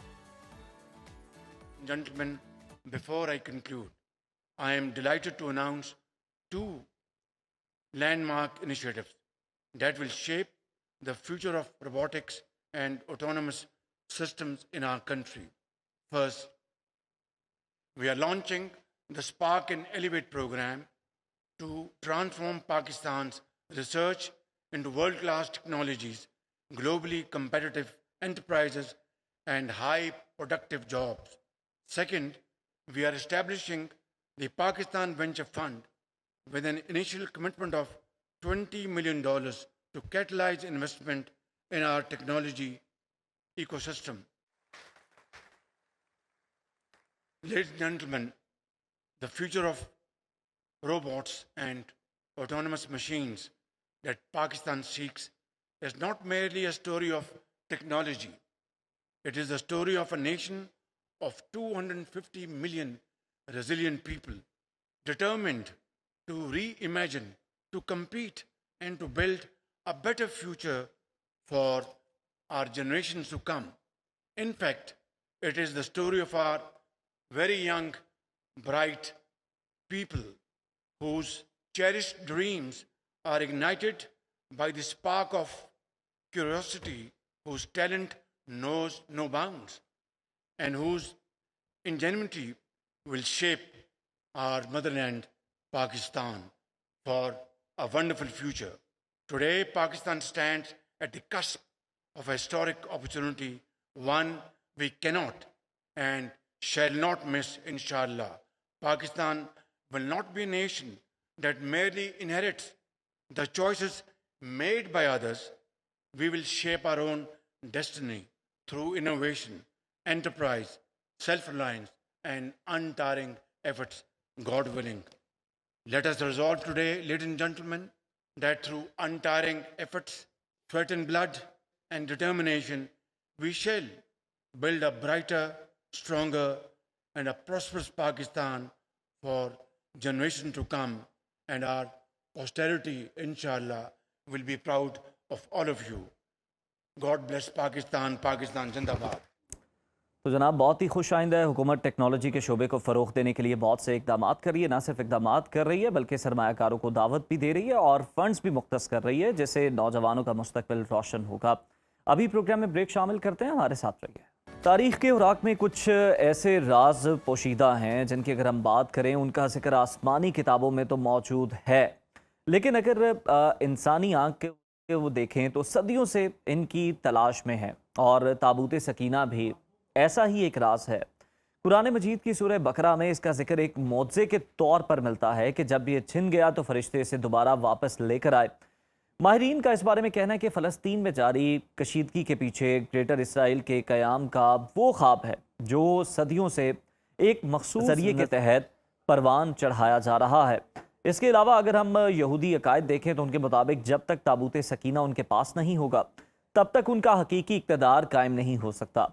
तो फ़लस्तीन के मौजूदा हालात को देखते हुए ये सवाल जहनों में ज़रूर आता है कि क्या ये सब कुछ एक बड़े आलमी एजेंडे का हिस्सा है और इस पूरी कहानी में ताबूत सकीना की क्या अहमियत है। इसी पर बात करने के लिए हमारे साथ आज स्टूडियोज़ में मौजूद हैं मारूफ मजहबी स्कॉलर डॉक्टर अली वकार कादरी साहब। उन्हीं से जानते हैं कि इस अजीम निशानी की हकीकत क्या है। डॉक्टर साहब बहुत शुक्रिया आपके वक्त का, welcome to Suno Pakistan. Doctor साहब बताइएगा कि तीनों मज़ाहिब में ताबूत सकीना का जो जिक्र है वो किस तरह से किया गया है, किस तरह इसको बयान किया गया है। बिस्मिल्लाहिर्रहमानिर्रहीम। बहुत शुक्रिया, काफ़ी दिनों बाद मुलाकात हो रही है। और आप माशाल्लाह अच्छे अल्लाह ताला सलामत रखे, जज़ाकल्लाह। हैंडसम लग रहे हैं। देखें तीनों मज़ाहिब में इसका ज़िक्र मौजूद है और कोई बड़े फ़र्क के साथ मौजूद नहीं। बाइबल में भी मौजूद है, ओल्ड टेस्टामेंट में भी मौजूद है, न्यू टेस्टामेंट में भी मौजूद है और कुरान में भी मौजूद है। इसकी एक पूरी तारीख़ है। बेसिकली ये एक ऐसा मुक़द्दस संदूक था जो अम्बिया कराम के दरमियान नस्ल दर नस्ल मुंतकिल होता रहा। सही। कहा जाता है कि हज़रत आदम अलैहिस्सलाम से लेकर हज़रत ईसा अलैहिस्सलाम तक, हज़रत मूसा अलैहिस्सलाम तक तमाम अम्बिया के जो बाक़ियात थीं, उनके कुछ तबर्रुकात थे, जिनमें हज़रत मूसा का असा, हज़रत हारून का जुब्बा, हज़रत दाऊद अलैहिस्सलाम का अमामा, हज़रत आदम अलैहिस्सलाम का भी असा। तो इस नौइयत की बहुत सारी चीज़ें थीं जो उसके अंदर मौजूद थीं और अम्बिया उसको रखते थे। जिस तरह अगर आपने अपना पैगम्बर यूसुफ फ़िल्म देखी हो जी, उसमें उसका जिक्र है कि वो एक ना कमर बंद होता है जो हज़रत याकूब के सारे बेटों में से वो सिर्फ हज़रत यूसुफ को देते हैं, चूँकि वो नबियों में मुंतकिल होना होता है। तो इस तरह की बहुत सारी चीज़ें उसके अंदर थीं और कुरान मजीद ने बयान किया है कि बनी इसराइल के यहाँ उसको मुक़द्दस समझा जाता था और वो एक ऐसा मौजज़ाती करिश्मा था कि कभी जंगें होती या इस तरह का कहत के हालात होते तो ताबूत सकीना सामने रख कर वो अल्लाह ताला से दुआ करते तो दुआएं कबूल होती। ताबूत सकीना उनसे कलाम करता, वो मुश्किल रस्तों में जाते और उनके पास होता तो उनकी रहनुमाई करता। ये सारे मौजज़ात हैं, सारे मौजूद। बिल्कुल ठीक। अब अगला चैप्टर ये आता है कि ताबूत सकीना के अंदर दूसरा जो अहम पहलू है वो ये है कि ये बनी इसराइल में नस्ल दर नस्ल रहा। ठीक है, हत्ता कि बख्त नसर ने जब ये तबाह किया यरूशलेम को और पूरे फ़लस्तीन को और सारी तबाही मचा दी और कोई बनी इसराइल वाला वापस बाकी मर्द नहीं छोड़ा उन्होंने। उसकी वजह ये थी क्योंकि बनी इसराइल की सरकशियाँ भी आखिरी हद तक पहुँच चुकी थी। अम्बिया बार बार अम्बिया को जुटलाना, फिर अल्लाह ताला के अहकाम की नाफरमानी, फिर हत्ता कि अम्बिया का कत्ल तक वो करते रहे, जिसकी वजह से उन पर ये अजाब बन के टूटा। अब हुआ ये कि उस वक्त बनी इसराइल की कौम की ये हालत थी कि अब उनमें कोई रहनुमाई करने वाला मर्द मौजूद नहीं था ठीक। और कोई नबी मौजूद नहीं था, जबकि ख़ानदान नबूवत की एक ख़ातून मौजूद थी जो हामला थी। उनसे जब बेटा पैदा हुआ तो उसका नाम शमीउल भी है, शमीउल भी है, वो मुख्तलिफ प्रोनाउंस करते हैं, बाइबल में भी है और कुरान में भी है। वो पैदा हुए, उनको एक रब्बी आलिम के पास, यहूदी आलिम के पास छोड़ दिया गया। 40 साल की उम्र में उन पर वही नाजिल हुई, या इससे कमो बेश उम्र का भी इख्तलाफ है, उन पर वही नाजिल हुई और उनको बता दिया गया कि वो अल्लाह के नबी हैं। तो वो जब आए उन्होंने अपने बनी इसराइल, अब बनी इसराइल भी यारों मददगार थे, उन्होंने आके बताया कि अल्लाह ने मुझे नबी बनाया है। अब इतने अरसे दुआएं करते रहे कि हमारी रहनुमाई के लिए बंदा भेज जी। जब नबी आया तो उसे कहते हैं अब गवाही दो, तुम पर कौन गवाह है कि तुम नबी हो कि नहीं हो। अल्लाह ताला, उन्होंने अल्लाह से दुआ की। अब बनी इसराइल में एक तरीक़ेकार था कि सियासत का जो नज़म था वो बादशाह के हाथ में होता था और दीन का जो नज़म था वो नबी के हाथ में होता था, और नबी अपने बादशाह प्रिंसिपली नबी के अहकाम के मातहत होता था। बिल्कुल, लेकिन इंतज़ामी ओहदा और डीलिंग बादशाह की थी। अब उन्होंने कहा कि अब इस बात का क्या सबूत है कि आप अल्लाह के सच्चे नबी हैं। तो उन्होंने अपना दुआ की अल्लाह से कि बारी ताला मेरी सच्चाई का एक तायीद अता कर। साथ उन्होंने ये डिमांड की कि अच्छा अगर आप अल्लाह के नबी हैं तो अल्लाह से दुआ करें कि हमें एक बादशाह दे ताकि हम उस बादशाह की इक़्तिदा में उन लोगों से जंग करें जिन्होंने हमारे मुक़द्दस मकामात को, हमारे लोगों को तबाह बर्बाद कर दी। उन्होंने दुआ की, अल्लाह ताला ने तालूत को बादशाह बना दिया। ठीक हो गया। अब जब तालूत बादशाह बन गए तो इन्होंने पता है क्या कहा, इन्होंने कहा ले इसको क्यों बादशाह बना दिया, इससे अमीर लोग और इससे ज़्यादा बेहतर ख़ानदान के लोग और इससे मुक़द्दस कबीले के लोग तो मौजूद हैं। अब हमें निशानी दें कि ये बादशाह भी ठीक है जो आपने नॉमिनेट किया, इसकी भी निशानी मांग, अब इसकी भी निशानी मांग। अब यहाँ ताबूत सकीना का चैप्टर ऐड हो जाता है। ताबूत सकीना जब बख्त नसर और इन लोगों ने तबाह किया तो ये हर शय तबाह करके ताबूत सकीना को ले गए थे। अच्छा, अब हो ये कि वो जब ले गए तो वो जिस इलाके में रखते थे उस इलाके में वबा फैल जाती थी, ठीक, और लोग मरना शुरू हो जाते थे, हत्ता कि उस इलाके के जानवर भी नहीं चल सकते थे और माजूरी से सड़कों पर और शाहराहों पर मर जाते। 3 या 4 शहर तबाह हुए। वो जब उनको अंदाज़ा होता वो उसको शिफ्ट करते, पहले एक दो बार तो अंदाज़ा नहीं हुआ किसकी वजह से हो रहा है, इसकी वजह से है। फिर उन्हें अंदाज़ा हुआ कि जहाँ ये जाता है वहाँ तबाही हो जाती। अब उन्होंने कहा इससे जान कैसे छुड़वाएं। उन्होंने 2 बैल लिए, बैलों पर उस ताबूत को रखा और बैलों को हाँक दिया बनी इसराइल की बस्तियों की तरफ और अपनी जान छुड़वा ली। अल्लाह ने मलाइका के ज़रिए उन बैलों की रहनुमाई की और वो बैल चलते चलते हज़रत शमूएल के दरवाज़े के बाहर पहुँचे और ये अल्लाह ने निशानी के तौर पे ताबूत सकीना भेजा कि तालूत तुम्हारा बादशाह है और ये तुम्हारा नबी। वाह, ये है उसका पूरा स्टोरी। अब जब वो ताबूत सकीना पहुंचा, अब उसका कोई इनकार नहीं कर सकता, उनके यहाँ मुसल्लमा था। इसके बाद वो अपने नबी और बादशाह दोनों पर ईमान लेकर आए। यह है इसका दूसरा चैप्टर।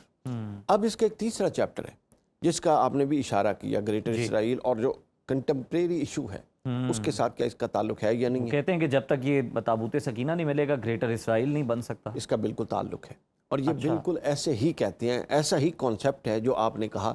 अगरचे कि ये यहूद चूँकि अपना साजिशी और बड़े शार्प लोग हैं, इजहार इसका नहीं करते, एक्चुअली ऐसा ही है। ठीक हो ना? और इनका हज़रत मूसा अलैहिस्सलाम के पास जब ये था ना, तो हज़रत मूसा अलैहिस्सलाम ने एक वादी तिया के अंदर, जहाँ पर फ़िरौन से कौम को बचा कर लाए थे, एक खैमा बनाया था अपना, उस खैमे में इसको रखा था। ये इतनी उसकी तकरीम करते थे कि जब ये नमाज़ पढ़ते थे तो एक रुख मुतय्यन होता है ना जी। अब बैतुल मक़दिस उसने तबाह कर दिया था, एक रुख मुतय्यन होता है।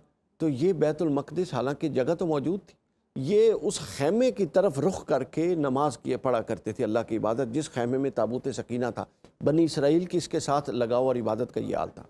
फिर हज़रत दाऊद अलैहिस्सलाम आए। हज़रत दाऊद ने हज़रत मूसा के खैमे से उठा के उसको सेहून पहाड़ पर, जहाँ से सेहूनी तहरीक है, उस पहाड़ पर शिफ्ट कर दिया। ठीक। फिर हज़रत दाऊद के बाद हज़रत सुलेमान आए, जिन्होंने हैकल सुलेमानी और यरूशलेम को दोबारा कुब्बा सगरा ताबीर किया। उन्होंने बेसमेंट बनवाई और उस बेसमेंट में महफूज किया। उसके बाद से उसका कोई पता नहीं। अच्छा, अब उलमा की, मुहक्किकीन की अपनी अपनी आरा हैं, तारीख दानों की अपनी आरा हैं जी। ज़्यादातर लोग कहते हैं कि वो आज भी अपना यरूशलेम में जो मस्जिद अक्सा के पीछे ये क्यों पड़े हुए हैं, क्योंकि मस्जिद अक्सा के नीचे कई हज़ार गज नीचे तय खानों में वो मौजूद है ताबूत सकीना। और बुनियादी तौर पे वो अटेम्प्ट नहीं कर पा रहे जब तक वो पूरा कंट्रोल नहीं लेंगे, क्योंकि वो कई महीनों और सालों की एक्टिविटी है। और उनका ये मानना है कि अगर ये उनके पास दरियाफ्त हो जाता है तो वो दोबारा दुनिया पर काबिज हो जाएंगे। लेकिन एक बात ज़हन में रख लें यहाँ पर, अब ये हिस्टोरिकल बात है, इसका यहूद मुसलमानों से ताल्लुक़ नहीं। उस एरिया में जो फ़लस्तीन का एरिया है जहाँ बैतुल मक़दिस है, उस एरिया में उज़ैर भाई कुछ ऐसा है कि जिसके कंट्रोल में वो एरिया रहता है, वो दुनिया पर अनाउंस्ड या अनअनाउंस्ड हुक्मरानी करता है। रोमन्स के पास ये था, इस्लाम से पहले रोमन्स की हुक्मरानी थी। पर्शियंस के पास ये था, उसकी हुक्मरानी थी। हज़रत उमर के दौर में फतह हुआ, 1200 साल हुक्मरानी थी मुसलमानों की। ठीक है नहीं थी। ये पहली जंग अजीम, ये 19वीं सदी के आगाज़ में जब ये नौबादियाती निज़ाम हुआ और ये मुल्क बनाए गए छोटे छोटे, उसमें ये आहिस्ता आहिस्ता निकला।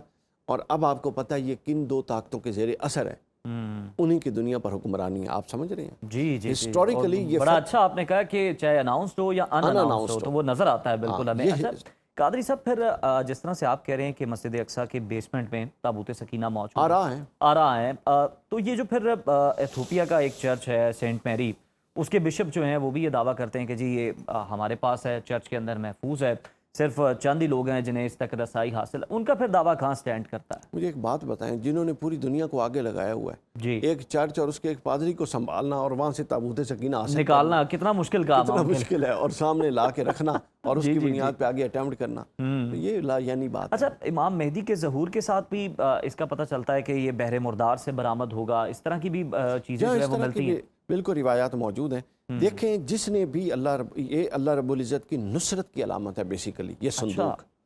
तो जिसने दुनिया पर आके हुक्मरानी करनी है उस पर नुसरत इलाही के तमाम ज़राए जमा होने हैं। ठीक। तो हमारा ये अकीदा है कि इमाम और रसूलुल्लाह सल्लल्लाहु अलैहि वसल्लम ने बताया है कि इमाम महदी के ज़रिए और हज़रत ईसा जब आएंगे और इमाम महदी आएंगे, इस दुनिया में अमन कायम होगा। और बातिल कुव्वतों को वो शिकस्त देंगे, और वो दम दरूद से तस्बीह से शिकस्त नहीं देंगे, मैदान जंग में उतर के लड़ के शिकस्त देंगे। वाह। और उनसे अल्लाह रब्बुल इज़्ज़त की तायीद होगी। तो ये तो उस तायीद की एक सूरत है। तो क्राइन ये बताते हैं कि ये तायीद भी इमाम महदी के साथ होनी चाहिए। बिल्कुल ठीक, बहुत शुक्रिया अली भाई आपके वक्त का। और यकीनन पता चला कि जनाब ताबूत सकीना का एक तो हिस्टोरिकल बैकग्राउंड क्या है, क्यों जो सेहूनी कुव्वतें हैं वो उसकी तलाश में इतनी सरगर्दा हैं, और फिर उसके शवाहिद क्या मिलते हैं, रिवायात क्या हैं इस हवाले से, और जिसके पास ही होगा फिर दुनिया में उसका जो है वो सिक्का चलेगा। ये भी बात साबित है, तयशुदा है, और माजी के हवाले जो हैं वो भी कादरी साहब ने सामने रखे। तो जनाब इससे हमें जो है वो सारे टॉपिक को समझने के लिए एक अंडरस्टैंडिंग जो है वो डेवलप होती है। अभी प्रोग्राम में ब्रेक शामिल करते हैं, देखते रहिए सुनो पाकिस्तान। जनाब बरसात का मौसम है और ऐसे में बहुत ज़्यादा तली हुई चीज़ों से अगर आप अवॉइड करना चाहते हैं, हेल्दी स्नैकिंग करना चाहते हैं, तो आप सोच रहे होते हैं कि कौन सी ऑप्शंस हैं जो कि आजमाई जाएँ। आप चाय के साथ वही रिवायती पैटिस बिस्किट जो हैं वो जब आप खाएंगे, बेकरी आइटम्स खाएंगे, तो ऑब्वियसली आपका वेट गेन भी होगा। हेल्दी ऑप्शंस की आपको तलाश रहती है और यही आपकी मुश्किल आज हमने हल की है। हमारे साथ स्टूडियोज़ में मौजूद है मारूफ शेफ़ और फूड कंसल्टेंट हमजा शेख साहब, और उन्हीं से जानते हैं कि जनाब आज कौन से स्नैक्स वो आपके लिए स्पेशली बनाने वाले हैं, और स्नैक्स के साथ साथ कोई ड्रिंक भी आज वो नई इंट्रोड्यूस करवाने वाले हैं। हमजा, वेलकम टू सुनो पाकिस्तान, बहुत शुक्रिया। एक तो मैं भी आपके साथ आ जाता हूँ ताकि कोई आपकी हेल्प अगर है तो वो भी मैं करवा सकूँ। Thank you so much Uzair, बहुत बहुत शुक्रिया फॉर हैविंग मी। तो जी शुरू करें? जी बिल्कुल शुरू करें। तो आज हम बना रहे हैं, क्योंकि हमारा कोल्ड किचन होता है, तो हम बना रहे हैं आज बहुत ही जबरदस्त चिकन ग्रेप सैलेड कैनपीज, और फिर उसके बाद हम ड्रिंक के बारे में बात करेंगे। पहले हम जरा अपने कैनपीज कर लें। उसके लिए देखें ये कितना खूबसूरत कलरफुल हमारे पास हमारा सब्जियों का प्लेटर है, जिसमें ये अच्छे से कट हुई हैं। अच्छा, आप कहेंगे चिकन, ये ट्रे में ही सजा बड़ा खूबसूरत लग रहा है हमजा। अगर आप कहेंगे चिकन और ग्रेप ये क्या कॉम्बिनेशन है, बट आप trust me, trust the process नहीं कहते, इट्स डिलिशियस, बहुत मजे का बनता है, और ये एक बहुत ही रिफ्रेशिंग सैलेड है हमजा इसमें कि बहुत अच्छा बनेगा। अच्छा ये देखें जी, ये क्यूकम्बर उसमें आगे क्यूकम्बर 2-3 चम्मच, ठीक है। आप कॉन्सेप्ट लें और क्वांटिटीज आप जैसे आपको पसंद हैं। कैरेट्स, टमाटोज, ठीक, अनियन। अच्छा, अनियन जब आपने सैलेड की फॉर्म में यूज करना है ना, तो आपने उसको आपने पहले हल्का सा सिरका लगा लेना है। अच्छा। और वॉश कर लेना है, और फिर सबसे कड़वाहट खत्म हो, बिल्कुल स्टार ऑफ द शो, बिल्कुल कड़वाहट खत्म हो, फिर वो जरा अच्छा क्रंच भी देता है और खटास भी हल्की सी आ जाती है। और अब अच्छा, star of the show grapes. ये सुंदर खानी अंगूर हैं। ये एक खास अंगूर है, इसमें बीज नहीं होते। हाँ, इसमें वो नहीं होते, और साथ थोड़े से हमारे पास प्लम है, वो हमने दूसरी ड्रिंक में यूज करने पर हम उसका भी एज देंगे, ठीक है ना। तो ये चले गए हमारे प्लम। इसके अंदर हम डालेंगे थोड़ी सी किक देने के लिए a little bit of chili flakes. Chili flakes आ गई इसमें। Sriracha sauce. अच्छा, अगर सिराचा नहीं है तो आप नॉर्मल हॉट सॉस यूज कर लें। अच्छा, ठीक है, पर सिराचा रेडिली लोकल ब्रांड्स में अवेलेबल है। और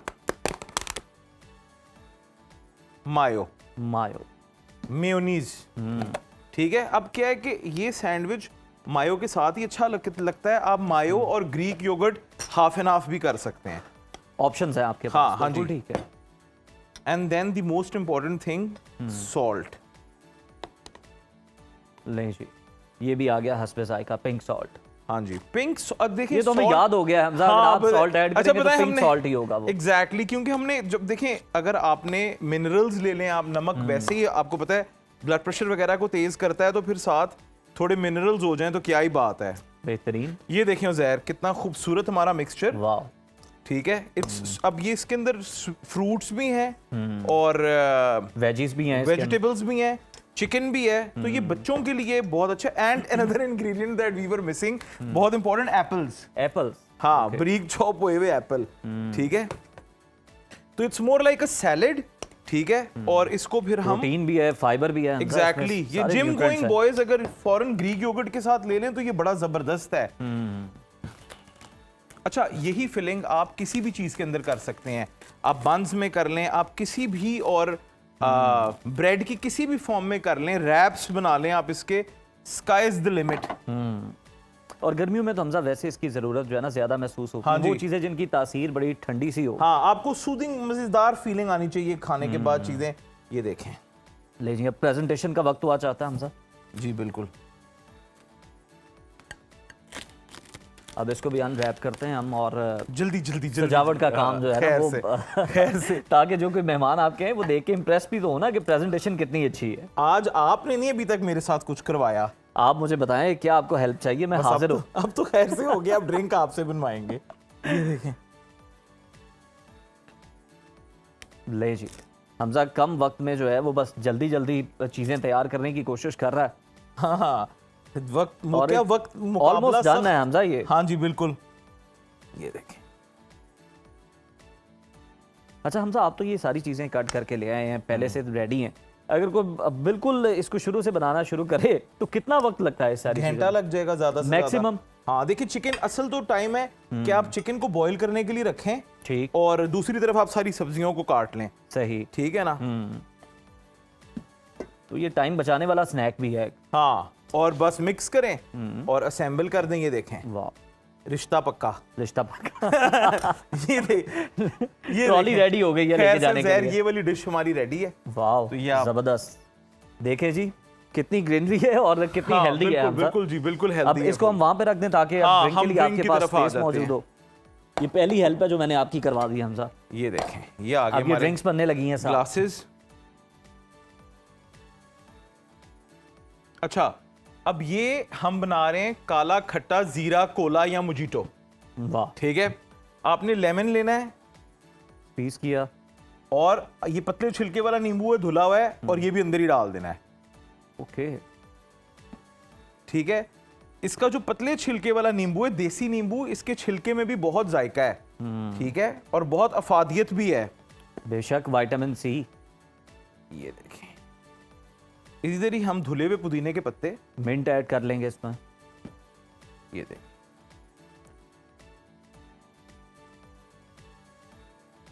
और ये सारी चीजें जो हैं वो अब देखते हैं कि इसको क्या हमें ब्लेंड करना पड़ेगा हमजा, क्या करेंगे हम इसके साथ? कुछ भी नहीं, ब्लेंड नहीं है। It's like a mojito. आप मडल कर सकते हैं। थोड़े थोड़े प्लम्स ऐड कर रहे हैं अब हम इसमें। बड़ी हमजा लग रहा है खट्टा मीठा सा बड़ा मजेदार मोजिटो बनने वाला है। और इसमें भुना कुटा जीरा जाएगा, इसमें काला नमक जाएगा। ये तो हमजा फिर जो हाजमे के सारे प्रॉब्लम्स हैं उनको भी सॉल्व करेगा। जब भी हैवी खाना खाया है, मुरगन खाने खाए हैं, उसके बाद आप इसको इस्तेमाल करें और आप फिर चेक करें। अच्छा, वैसे ये बड़ी अच्छी ऑप्शन थी हमजा, जो लोग चाय के साथ दूसरी हम जिस तरह बता रहे हैं कि स्नैकिंग कर करके थक गए हैं, बिस्किट और इस तरह की चीज़ें। अब ये देखें ना, अगर सैलड वाली आपके पास ऑप्शन है, कैनपीज हैं आपके पास, तो साथ ड्रिंक भी उसी तरह की है। बिल्कुल एग्जैक्टली। मैंने कहा कुछ फिर हम मतलब अगर चैनल्स पे जाते हैं तो फिर कुछ डिफरेंट करके दिखाएं, बताएं। बड़ा अच्छा पेयर बनाया आपने। ये देख, थोड़ा थोड़ा काला नमक ऐड हो गया इसमें।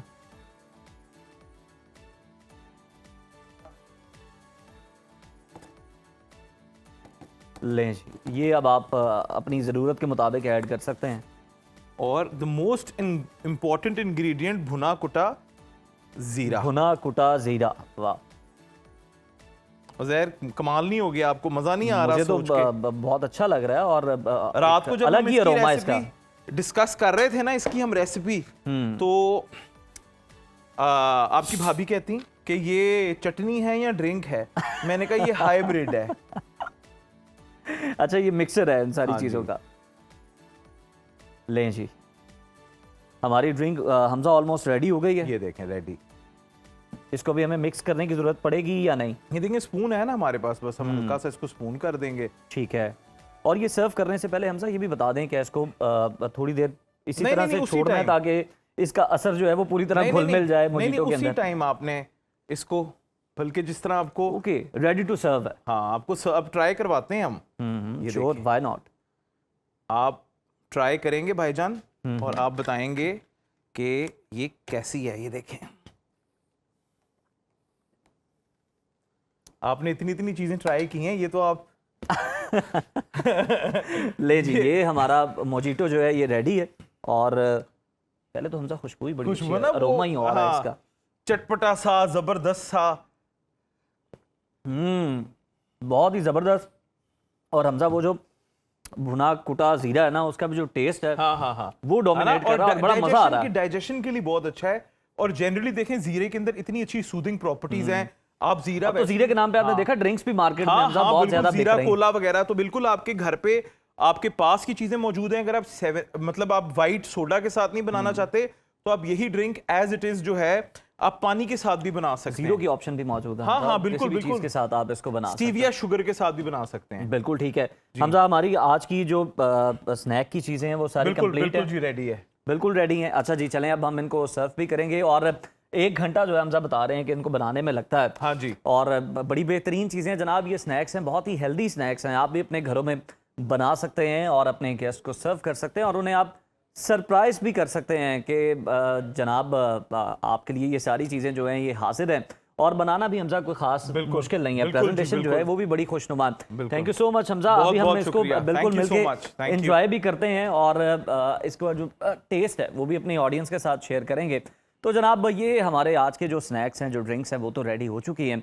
एक ख़बर आपके साथ शेयर करना बड़ा ज़रूरी है। डिजिटल दुनिया और सोशल मीडिया की तारीख के जनाब सबसे मशहूर यूट्यूबर मिस्टर बीस की अगर हम बात करें तो उन्हें जीवन साथी मिल गया है। और मिस्टर बीस की अहलिया जनूबी अफ्रीका से ताल्लुक़ रखती हैं और जनाब इनके लिए बहुत सारी मुबारकबादें भी हैं और पूरी दुनिया से इन्हें लोग जो हैं वो विश भी कर रहे हैं, कॉन्ग्रेचुलेट भी कर रहे हैं।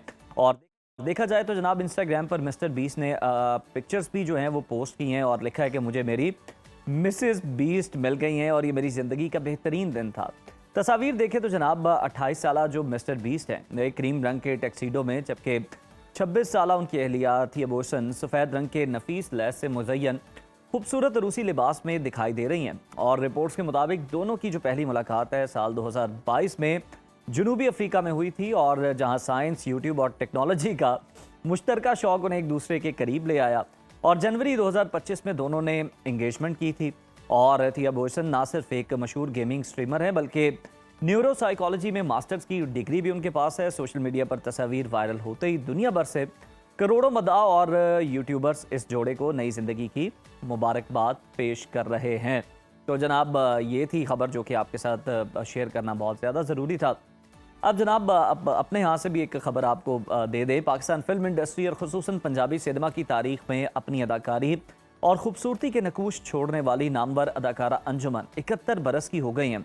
अपने ख़ास अंदाज और क्लासिकी रक्स की बदौलत बॉलीवुड पर राज करने वाली अदाकारा अंजुमन ने 70 की दिहाई में फिल्म खूबसूरत से अपने फ़नी सफ़र का आगाज़ किया और मुल्कगीर पहचान और शोहरत ब्लॉकबस्टर फिल्म शेर खान से उन्हें मिली। अदाकारा अंजुमन ने 300 से ज़ायद फिल्मों में अदाकारी के जौहर दिखाए और उनके करियर की सबसे ख़ास बात सुपरस्टार सुल्तान राही मरहूम के साथ उनकी जोड़ी थी, जिनके साथ उन्होंने 129 फिल्मों में बतौर मरकजी हीरोइन काम करके एक ऐसा मुनफरिद रिकॉर्ड कायम किया जिसे आज तक कोई नहीं तोड़ सका। चंद बरेआम, साला साहब, वड्डा खान और बहुत सारी फिल्में जो हैं वो इनकी यादगार हैं। आपसे इजाज़त लेंगे, अगले हफ्ते दोबारा आपकी खिदमत पे हाजिर होंगे। टिल देन अल्लाह हाफ़िज़।